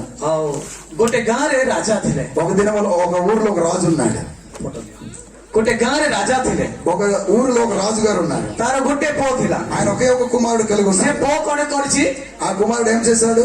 ସେ ମନ୍ତ୍ରୀ ମାନଙ୍କୁ ଧରିକି ସେ ଜଙ୍ଗଲକୁ ଶିକାର କରିବାକୁ ଗଲା। మంత్రులతో కలిసి ఆయన అరణ్యంలోకి వెళ్ళాడు. ସେଇ ସମୟରେ ఆ సమయంలో କିଛି ଗାଁ ଲୋକ, ଅନ୍ୟ ଗାଁ ଲୋକମାନେ ଯାଉଥିଲେ। ఆ గ్రామానికి చెందిన వారు ఏరే గ్రామానికి చెందిన వారు కూడా వెళ్తా ఉన్నారు. ସେମାନେ ବାଟରେ ଯାଉ ଯାଉ వారు మార్గం మధ్యలో వెళ్తూ ఉండగా ଆଉ ଯେଉଁ ବିଷୟକୁ ନେଇ ସେମାନେ ଯାଉଥିଲେ, ఏ పని నిమిత్తం అయితే వారు వెళ్తున్నారో ସେମାନେ କଣ କରିବା ପାଇଁ ଯାଉଥିଲେ? ଗୋଟେ ବ୍ରିଜ କୁ ସେମାନେ ଇନାଗ୍ରେସନ କରିବାକୁ ଯାଉଥିଲେ। ఒక బ్రిడ్జి ఓపెనింగ్ చేయడానికి, ప్రతిష్ఠ చేయడానికి వెళ్తున్నారు వీరు. ଯଦି ବ୍ରିଜ ଇନାଗ୍ରେସନ କରିବାକୁ ଯାଉଛନ୍ତି ఆ బ్రిడ్జ్ అది ఓపెనింగ్ తెరవడానికి, ప్రతిష్ఠ చేయడానికి వెళ్తున్నారు. ତାହେଲେ ଗୋଟେ ପଶୁ ଜନ୍ତୁକୁ ବଳି ଦେବାର ଆବଶ୍ୟକ. ఒక పశువుకు, ఒక జంతువుకు బలి ఇవ్వాల్సిన అవసరత ఉండేదంట. ସତ ନା ମିଛ? అవునంటారు కాదంట? ଯଦି ଗୋଟେ ବ୍ରିଜ, ଗୋଟେ ମନ୍ଦିର, ଗୋଟେ ଏମିତି ବଡ ଜାଗା ଯଦି ଆମେ ଯଦି ଇନାଗ୍ରେସନ କରୁଛୁ, ଗୋଟେ ଜନ୍ତୁର, ଗୋଟେ ପଶୁର ଆବଶ୍ୟକ ତାକୁ ବଳି ଦେବା. ఒక బ్రిడ్జిని మనం ప్రతిష్ఠ చేయాలంటే ఒక జంతువు బలి కావాలి. ସେଇ ସମୟରେ ସେମାନଙ୍କୁ ଜନ୍ତୁ କି ପଶୁ ମିଳିଲା ନାହିଁ ଜଙ୍ଗଲରେ. ఆ సమయంలో అరణ్యంలో ఎల్లారు కానీ ఒక జంతువు కూడా దొరకలేదు. ସେଇ ସମୟରେ ଏଇ ଛୁଆଟା କଣ କରୁଛି, ଶିକାର ପାଇଁ ବୋଲିକି ସେ ବୁଲୁଥିଲା, ଜଣେ ମିଳିଗଲା. ఈ సమయంలో వెళ్తూ వెళ్తూ తప్పిపోయాడు ఈ రాజుగారు కుమారుడు, ఒకడే దొరికిపోయాడు. ହଁ, ସେଇ ସମୟରେ ସେମାନେ ତାକୁ ଧରିକି ପଳେଇଲେ. ఆ సమయంలో రాజుగారు కుమారుడు, తప్పిపోయిన కుమారుడు పట్టుకుని వెళ్ళిపోయారు. ତାର ସହିତ ଯୋଉ ମନ୍ତ୍ରୀ ମାନେ ଯାଇଥିଲେ, ఆ సమయంలో మంత్రులు కూడా వెళ్ళారు. ସେ ଗାଁ ଲୋକ ସହିତ ଫାଇଟିଂ କଲେ, ఆ ఊరోళ్ళతో యుద్ధం ఆడారు. ହେଲେ ବି ସେମାନେ ପାରିଲେ ନାହିଁ. వారు సాలేకపోయారు. ସେମାନେ ପାରିଲେ ନାହିଁ. వారు సాలేకపోయారు. ସେଇ ସମୟରେ ఆ సమయంలో ଆଉ ଅନ୍ୟ ଗାଁର ଗୋଟେ 3ଟା ଯୁବକ ସେମାନେ ଜଙ୍ଗଲରେ ବୁଲୁଥିଲେ. ఇంకా వేరే గ్రామంలో 3 యవనస్తులు అరణ్యంలో తిరుగుతా ఉన్నారు. ସେ ସମୟରେ ఆ సమయంలో ସେମାନେ ଟିକେ ଯୁଦ୍ଧରେ ଦୁର୍ଦାନ୍ତ ଥିଲେ. వారు యుద్ధానికి చేయడానికి చాలా బలవంతులుగా ఉన్నారు. ସେମାନେ କଣ କଲେ, వారు ఏం చేశారంటే ସେମାନେ ତାଙ୍କ ସହିତ ଫାଇଟିଂ କଲେ. వారితో యుద్ధం చేశారు. ସେମାନଙ୍କ ସହିତ ଫାଇଟିଂ କରିକି ସେ ପୁଅକୁ ଛଡେଇ ଆଣିଲେ. ఆ సమయంలో వారితో యుద్ధం చేసి ఆ కుమారుని తీసుకొచ్చేశారు. ଯୋଉ ମନ୍ତ୍ରୀ ମାନେ ଫାଇଟିଂ କଲେ ସେମାନେ ବି ପାରିଲେ ନାହିଁ. మంత్రులు యుద్ధం చేశారు కానీ గెలవలేకపోయారు. କିନ୍ତୁ ଯୋଉ 3ଟା ପିଲାମାନେ, ପୁଅମାନେ ଥିଲେ, ସେମାନେ ତାଙ୍କ ସହିତ ଯୁଦ୍ଧ କରି ସେ ପୁଅକୁ ଆଣିଲେ. కానీ ఎదురులు వేరే వారు 3 యుద్ధం చేసి ఆ కుమారుని తీసుకొచ్చారు. ଭାଇମାନେ ଶୁଣୁଛନ୍ତି କି? సోదరులారా వింటున్నారా? Are you listen to me? దయచేసి నా వాక్యం వింటున్నారా? Are you with me? మీరు నాతో ఉన్నారా? ఓకే, ଶୁଣନ୍ତୁ. వినండి. ସେଇ ସମୟରେ ସେ ପୁଅକୁ ତା ବାପା ପାଖକୁ ନେଇକି ଗଲେ. ఆ సమయంలో ఆ కుమారుడు తండ్రి వద్దకు తీసుకెళ్లిపోయారు. ସେଇ ସମୟରେ రాజా ପଚାରିଲା, అప్పుడు రాజుగారు అడిగారు, ପୁଅ ତୋର ଏମିତି କଣ రక్ତ ବାହାରୁଛି, ସବୁ ମାଡ ହେଇଛି కଣ? బాబు నీగంట రక్తం కారుతుంది, రక్తం అడుగులతో వచ్చావేంట్రా అన్నాడు. ସେଇ ସମୟରେ పుଅ କହିଲା, అప్పుడు నాన్నగారు ఆ కుమారుడు అన్నాడు, ବାପା ମୁଁ ଏମିତି ଶିକାର କରିବା ପାଇଁ ଆମର ସୈନ୍ୟ ଦଳ ସହିତ ଯାଇଥିଲି, କିନ୍ତୁ నాన్నగారు నేను మన సైన్యంతో నేను వెళ్ళాను. କିଛି ଗାଁ ଲୋକମାନେ ଗୋଟେ ବ୍ରିଜ ଇନାଗ୍ରେସନ କରିବାକୁ ଯାଉଥିଲେ, ସେମାନଙ୍କୁ ଜନ୍ତୁ ନ ମିଳିବାରୁ ମତେ ଧରିକି ପଳଉଥିଲେ. ఒక బ్రిడ్జి ఓపెన్ చేయడానికి ఏరే వాళ్ళు వచ్చారు. ఆ జంతువు దొరకపోవడం నన్ను పట్టుకుని తీసుకెళ్లిపోయారు. ସେଇ ସମୟରେ ଆମ ସୈନ୍ୟମାନେ ବି ଫାଇଟିଂ କଲେ. ఆ సమయంలో మన సైనికులు బయటికి చేశారు. ସେମାନେ ବି ପାରିଲେ ନାହିଁ. వారి వల్ల కాలేదు. କିନ୍ତୁ ଗୋଟେ ଭଗବାନ రూపରେ 3ଟା ପିଲା ଆସିଲେ. కానీ దేవుళ్ళలాగా 3 యవనస్తులు వచ్చారు. ସେମାନେ ଆସିକି ମତେ ଛଡେଇଲେ. వారు నన్ను వచ్చి విడిపించారు. ସେମାନେ ଆସି ଛଡେଇଲେ. వారు వచ్చి నన్ను రక్షించారు. ସେମିତି ଯଦି ହେଇଛି, ମୋ ପୁଅ ଯଦି ମରିଯିବା ଲୋକ ଆଜି ବଞ୍ଚିକି ଆସିଛି ମାନେ ମୁଁ ଗୋଟେ ବୁଝିର ଗୋଟେ ఆయోజన କରିବି. ఆ రాజుగారు అన్నారు, నా కుమారుడు సరిపోవలసినటువంటి వాడు దొరికాడు కనుక, బతికాడు కనుక నేను భోజనం చేయాలనుకున్నాడు. ସେତେବେଳେ ସେ ରାଜା କଣ କଲା, ସେ ପାଖ ଅଞ୍ଚଳର ସମସ୍ତ ଗାଁ ଲୋକମାନଙ୍କୁ ଡାକିଲା. ఆ రాజుగారు ఆ సమయంలో పక్క గ్రామంలో ఉన్న వారందరినీ పిలిచాడు. ଯେତେବେଳେ ରାଜା ଗୋଟେ ଆଜ୍ଞା ଦେଲେ, ସମସ୍ତ ଲୋକମାନେ ଆସିଲେ. రాజుగారు ఆజ్ఞాపించాడు, ప్రజలందరూ రావాలని ఆజ్ఞాపించాడు. ప్రజలందరూ వచ్చారు. ସେଇ ସମୟରେ ସେ రాଜାର ପୁଅକୁ କହିଲା, ତତେ ଯିଏ ବଞ୍ଚେଇଛି ସେ 3 ଜଣଙ୍କୁ ତମେ ଡାକ. ఆ సమయంలో రాజుగారు అన్నారు కొడుకు కుమారులతో, ఎవరు నీకు రక్షించారు అని పిలువమన్నాడు. ଭାଇମାନେ ଶୁଣୁଛ କି? సోదరులారా వింటున్నారా? Are you listen to me? వింటున్నారా? Okay, thank you. ఓకే, వందనాలు. ସେଇ ସମୟରେ ସେ 3 ଜଣ ଆସିଲେ. ఆ సమయంలో 3 వచ్చారు. ସେ ସମୟରେ ସେ 3 ଜଣ ଆସିଲେ. ఆ ముగ్గురు వచ్చారు. ଆଉ ସଭାରେ ବସିଲେ. ఆ సభలో కూర్చున్నారు. ସେମାନେ ସଭାରେ ବସିଲା ବେଳେ ఆ సభలో కూర్చున్నప్పుడు 3 ଜଣଙ୍କୁ ସେ ରାଜା ପଚାରିଲେ, ఆ ముగ్గురికి రాజుగారు అడిగారు, ଆଉ ବାବୁ ମାନେ ମୋ ପୁଅକୁ ତୁମେ ବଞ୍ଚାଇ ଆଣିଛ, ଆଉ ତମର କଣ ଦରକାର ବାବୁ ମାଗିଲେ ମୁଁ ଦେବି. బాబు మీరు నా కుమారుని రక్షించి తెచ్చారు, మీరు కాపాడారు కనుక మీరేం కావాలో కోరుకోండి అన్నాడు. ତମେ ଯାହା ଦରକାର, ମୁଁ ରାଜା ଅଟେ ଏ ରାଜ୍ୟର, ତମେ ଯାହା ଦରକାର ମୁଁ ଦେବି. నేను రాజుని, నా రాజ్యంలో ఏం కావాలో నన్ను అడగండి ମୁଁ అన్నాడు. ପ୍ରମିସ୍ କରୁଛି. నేను వాగ్దానం చేస్తున్నాను ତ అన్నాడు. ପ୍ରଥମ ଜଣ ଭାଇକୁ ପଚାରିଲେ, ఒక సోదరునికి అడిగారు, ଆଉ ଭାଇ କହନ୍ତୁ ତମକୁ କଣ ଦରକାର, ତମେ ଆଜି ମୋ ପୁଅର ଜୀବନ ବଞ୍ଚାଇଲ. నా కుమారుని జీవితాన్ని కాపాడారు, మీరు ఏం కావాలో అడిగారు. ఇంకొకటి అడిగాడు, మొదటి వాడు అడిగాడు, ఆ యవనస్తుడు. ସେ ଭାଇ କହିଲେ, ఆయన అన్నాడు, ଆଉ ମହାରାଜ మహారాజా ମୁଁ ଏବେ ପର୍ଯ୍ୟନ୍ତ ମୁଁ ବାହା ହେଇନି, నాకు ఇంతవరకు వివాహం కాలేదు. ମୋ ବୟସ ହେଇଗଲା, నా వయసు అయిపోయింది, 30 ଉପରେ ହେଇଗଲା, 30 దాటింది. ତ ମତେ ଗୋଟେ ସୁନ୍ଦର ଝିଅକୁ ଦେଖି ବାହା କରିଦିଅ. నాకు ఒక అందమైన అమ్మాయి చూసి పెళ్లి చేసేయండి అన్నాడు. ତ ରାଜା କହିଲେ, రాజుగారు అన్నారు, ଠିକ ଅଛି, మంచిది, ମୁଁ ବାହା କରିଦେବି. జరిగింది కాక అన్నాడు. ତୋର ବାହାର ଖର୍ଚ୍ଚ, నీకు వివాహ ఖర్చులు, ତୋ ଭୋଜିର ଖର୍ଚ୍ଚ, నీ భోజీ ఖర్చులు, ସମସ୍ତ అన్ని ବ୍ୟାଣ୍ଡ ପାର୍ଟି, బ్యాండ్ పార్టీ, ସମସ୍ତ పైସା ମୁଁ ଖର୍ଚ୍ଚ କରିଦେବି. అన్ని డబ్బులు నేను ఖర్చు పెడతాను అన్నాడు. ଜଣେ ପଳେଇଗଲା, ఒకడు అయిపోయాడు, వెళ్ళిపోయాడు. ତାର ହେଇଗଲା, ఆయన అయిపోయాడు మొదటివాడు, ସେକେଣ୍ଡ ଆସିଲା। రెండో వాడు వచ్చాడు। ଆଉ ଜଣେ ପଚାରିଲା, ఆయనకు అడిగాడు, ବାବୁ ତମ ପୁଅର ମାନେ ଜୀବନକୁ ବଞ୍ଚେଇଲ, బాబు నా కుమారుని జీవితాన్ని కాపాడారు, మీరు రక్షించారు, ଆଉ ତମକୁ କଣ ଦରକାର ତମେ କୁହ ମୁଁ ତମକୁ ଦେବି। నీకేం కావాలని నన్ను అడుగు అన్నాడు। ସେ କହିଲା, ఆయన అన్నాడు, ଆଉ ମହାରାଜ ମହାରାଜ మహారాజు గారు ମୋ ବାପା ମା ବୁଢା ବୁଢୀ ହେଇଗଲେ, మా తల్లిదండ్రులు ముసలివారు, ସେମାନେ କିଛି କାମ వారు କରିପାରୁନାହାନ୍ତି, పని చేయలేరు, ଘର ଚଳେଇବା ପାଇଁ କଷ୍ଟ ହଉଛି, ఇల్లు గడవడం కష్టంగా ఉంది, ମତେ କିଛି କାମ ମିଳୁନି। నాకేం పని దొరకడం లేదు, ଯଦି ତମେ ଇଚ୍ଛା କରୁଛ మీరు ఇష్టపడితే కనుక ତମର ଯେ ଏଇ ଯୋଉ ସୈନ୍ୟମାନେ ଅଛନ୍ତି ఈ సైన్యంలో సైనికులు ఉన్నారు, ସେମାନଙ୍କ ସହିତ ମତେ ଚାକିରି ଦିଅନ୍ତୁ। ఈ సైన్యంలో నాకు ఒక చిన్న ఉద్యోగం ఇవ్వండి అన్నాడు। ତାପରେ ମୁଁ ସୈନ୍ୟ କାମ କରିବି, ଟଙ୍କା କିଛି ପାଇବି, ମୋ ବାପା ମା ବି ବଞ୍ଚିବେ। నేను మీతో పని చేసి నేను డబ్బు సంపాదించి వారికి నేను మా తల్లిదండ్రులు పెంచుతాను అన్నాడు। ସେତେବେଳେ ସେ ତାର ବି କଥାଟା ମାନେ ସକ୍ସେସ୍ ହେଇଗଲା। ఆయన కూడా అదే విధంగా కోరుకున్నాడు, ఆ రాజుగారు అదే విధంగా చేశాడు, ଦୁଇ ଜଣର କାମ ସରିଗଲା। ఇద్దరికి అయిపోయింది। ତାପରେ ଯୋଉ ଥାର୍ଡ ଲୋକ ଥିଲା మూడో వ్యక్తి ఉన్నాడు, ସେ ସମୟରେ ସେ ଆଉ କହିଲା, ଆଉ ତୋର କଣ ବିଷୟ ଅଛି ତୁ କହ ମୁଁ କହିବି, ఆ మూడో యవనస్తుడితో అన్నాడు, ତୁ ଯାହା ବି ଦରକାର ମୁଁ ଦେବି। నీకేం కావాలో అడుగు అన్నాడు। ସେଇ ସମୟରେ ହିଁ ତା ପୁଅ କହିଲା, ବାପା ଏ ବହୁତ ଯୁଦ୍ଧ କଲା, ଏ ବହୁତ ଚେଷ୍ଟା କରିକି ମତେ ବଞ୍ଚେଇଛି। ఆ కుమారుడు అంటున్నాడు, ఇది చాలా బాగా కష్టపడి నన్ను రక్షించాడు అన్నాడు। ఆ కుమారుడు, రాజుగారి కుమారుడు, ଯେତେବେଳେ ସେ ରିକ୍ସ ନେଇକି ଯଦି ମୋ ପୁଅକୁ ମାନେ ବଞ୍ଚେଇଛି ତାହେଲେ ମୁଁ ଅଧିକ ଦେବାକୁ ପଡିବ।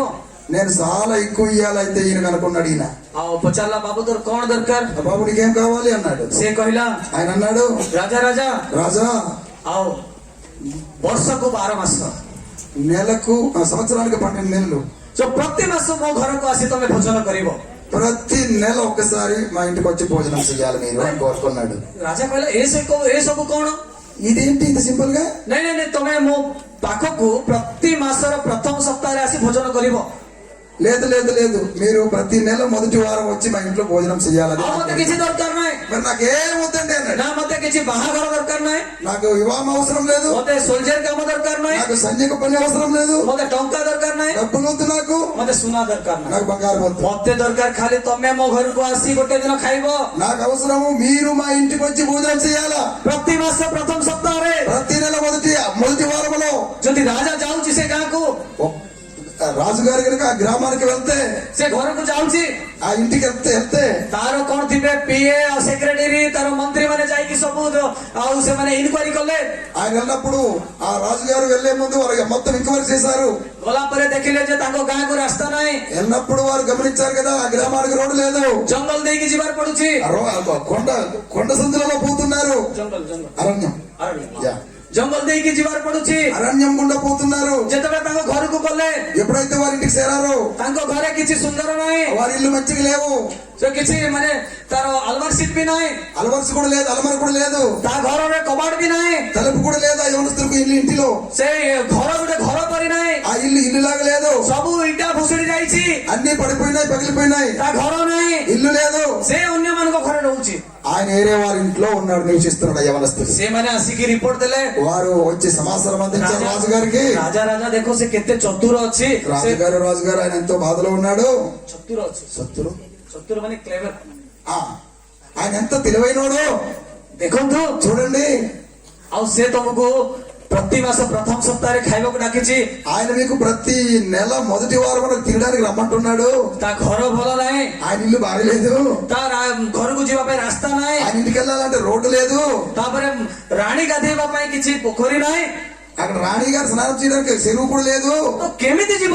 ఎలాగెళ్తావు రాజుగారు అన్నారు। ରାଜା ବହୁତ ଟେନସନ ପଡିଗଲେ। రాజుగారికి టెన్షన్ వచ్చింది, బాగా తొందరపడ్డాడు। ସେ କହିଲା, ସେ ମନ୍ତ୍ରୀ ସେ ସେକ୍ରେଟାରୀ ପିଏ କୁ କହିଲା, ତମେ ଯାହା ବି କର ବଡ ବନ୍ଦୋବସ୍ତ କର।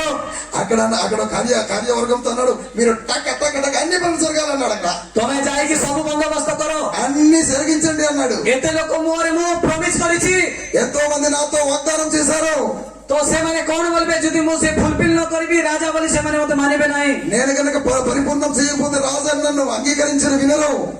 ତ ସେଇ ସମୟରେ ସେମାନେ ଯାଇକି అప్పుడు వారు వెళ్ళారు, ଭଲ ଗୋଟେ ବିଲ୍ଡିଂ କଲେ, పెద్ద బిల్డింగ్ కట్టేశారు, ରାଣୀ ପାଇଁ ଗୋଟେ ପ୍ୟାଲେସ କଲେ, రాణి గారికి ఒక ప్యాలెస్ కట్టేసి ఇచ్చారు, ଖାଇବା ପାଇଁ ଡାଇନିଂ ହଲ ବହୁତ ବଡ କଲେ, తినడానికి పెద్ద డైనింగ్ హాల్ తయారు చేశారు, ଖାଇବା ପାଇଁ ଡିସେସ୍ ସେଟ୍ ନେଇକି ଗଲେ, వారు తినవలసినటువంటి వస్తువులన్నీ కూడా ప్లేట్లు కూడా తీసుకెళ్లారు, ରୋଷେଇ କରିବା ପାଇଁ ଗୋଟେ 50-60 ଲୋକ ନେଇକି ଗଲେ, వంట చేయడానికి 50-60 మంది తీసుకెళ్లారు।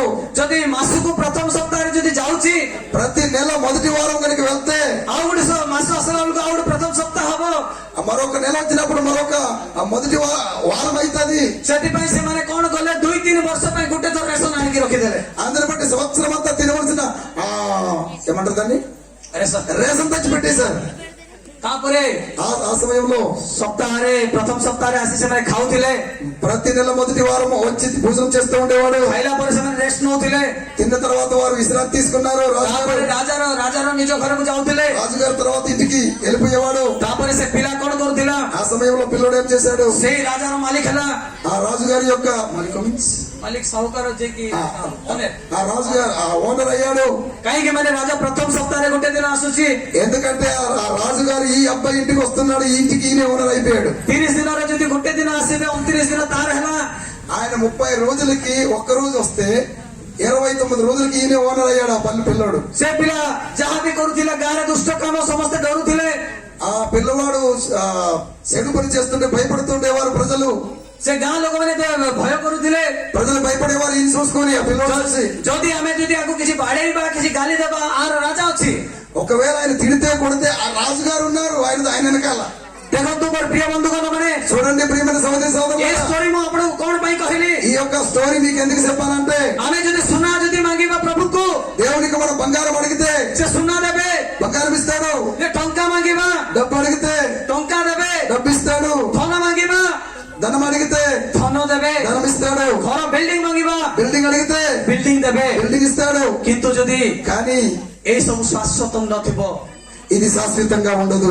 ఇది ଶାଶ୍ୱତ ନଥିବ, ఇది శాశ్వతంగా ఉండదు. ଏ ସବୁ ତୁମେ ଛାଡିକି ଯଦି ଯୀଶୁ ଖ୍ରୀଷ୍ଟକୁ ନିଜକୁ ନିଜ ହୃଦୟକୁ ଯଦି ଡାକିବ, ఇవంతా కూడా నాశనం అయిపోతుంది కనుక ఆయన కనుక మనం కోరుకుంటే మన హృదయంలో ସେ ଯଦି ଥରେ ତମ ହୃଦୟକୁ ଆସିବ, మన హృదయంలో ఒక్కసారి ఆయన ప్రవేశిస్తే ବର୍ଷ ସାରା ତମ హృదୟ ରହିବ, సంవత్సరం అంతా మీతో ఉంటాడు. ଅନନ୍ତ କାଳ ତମ ହୃଦୟ ରହିବ।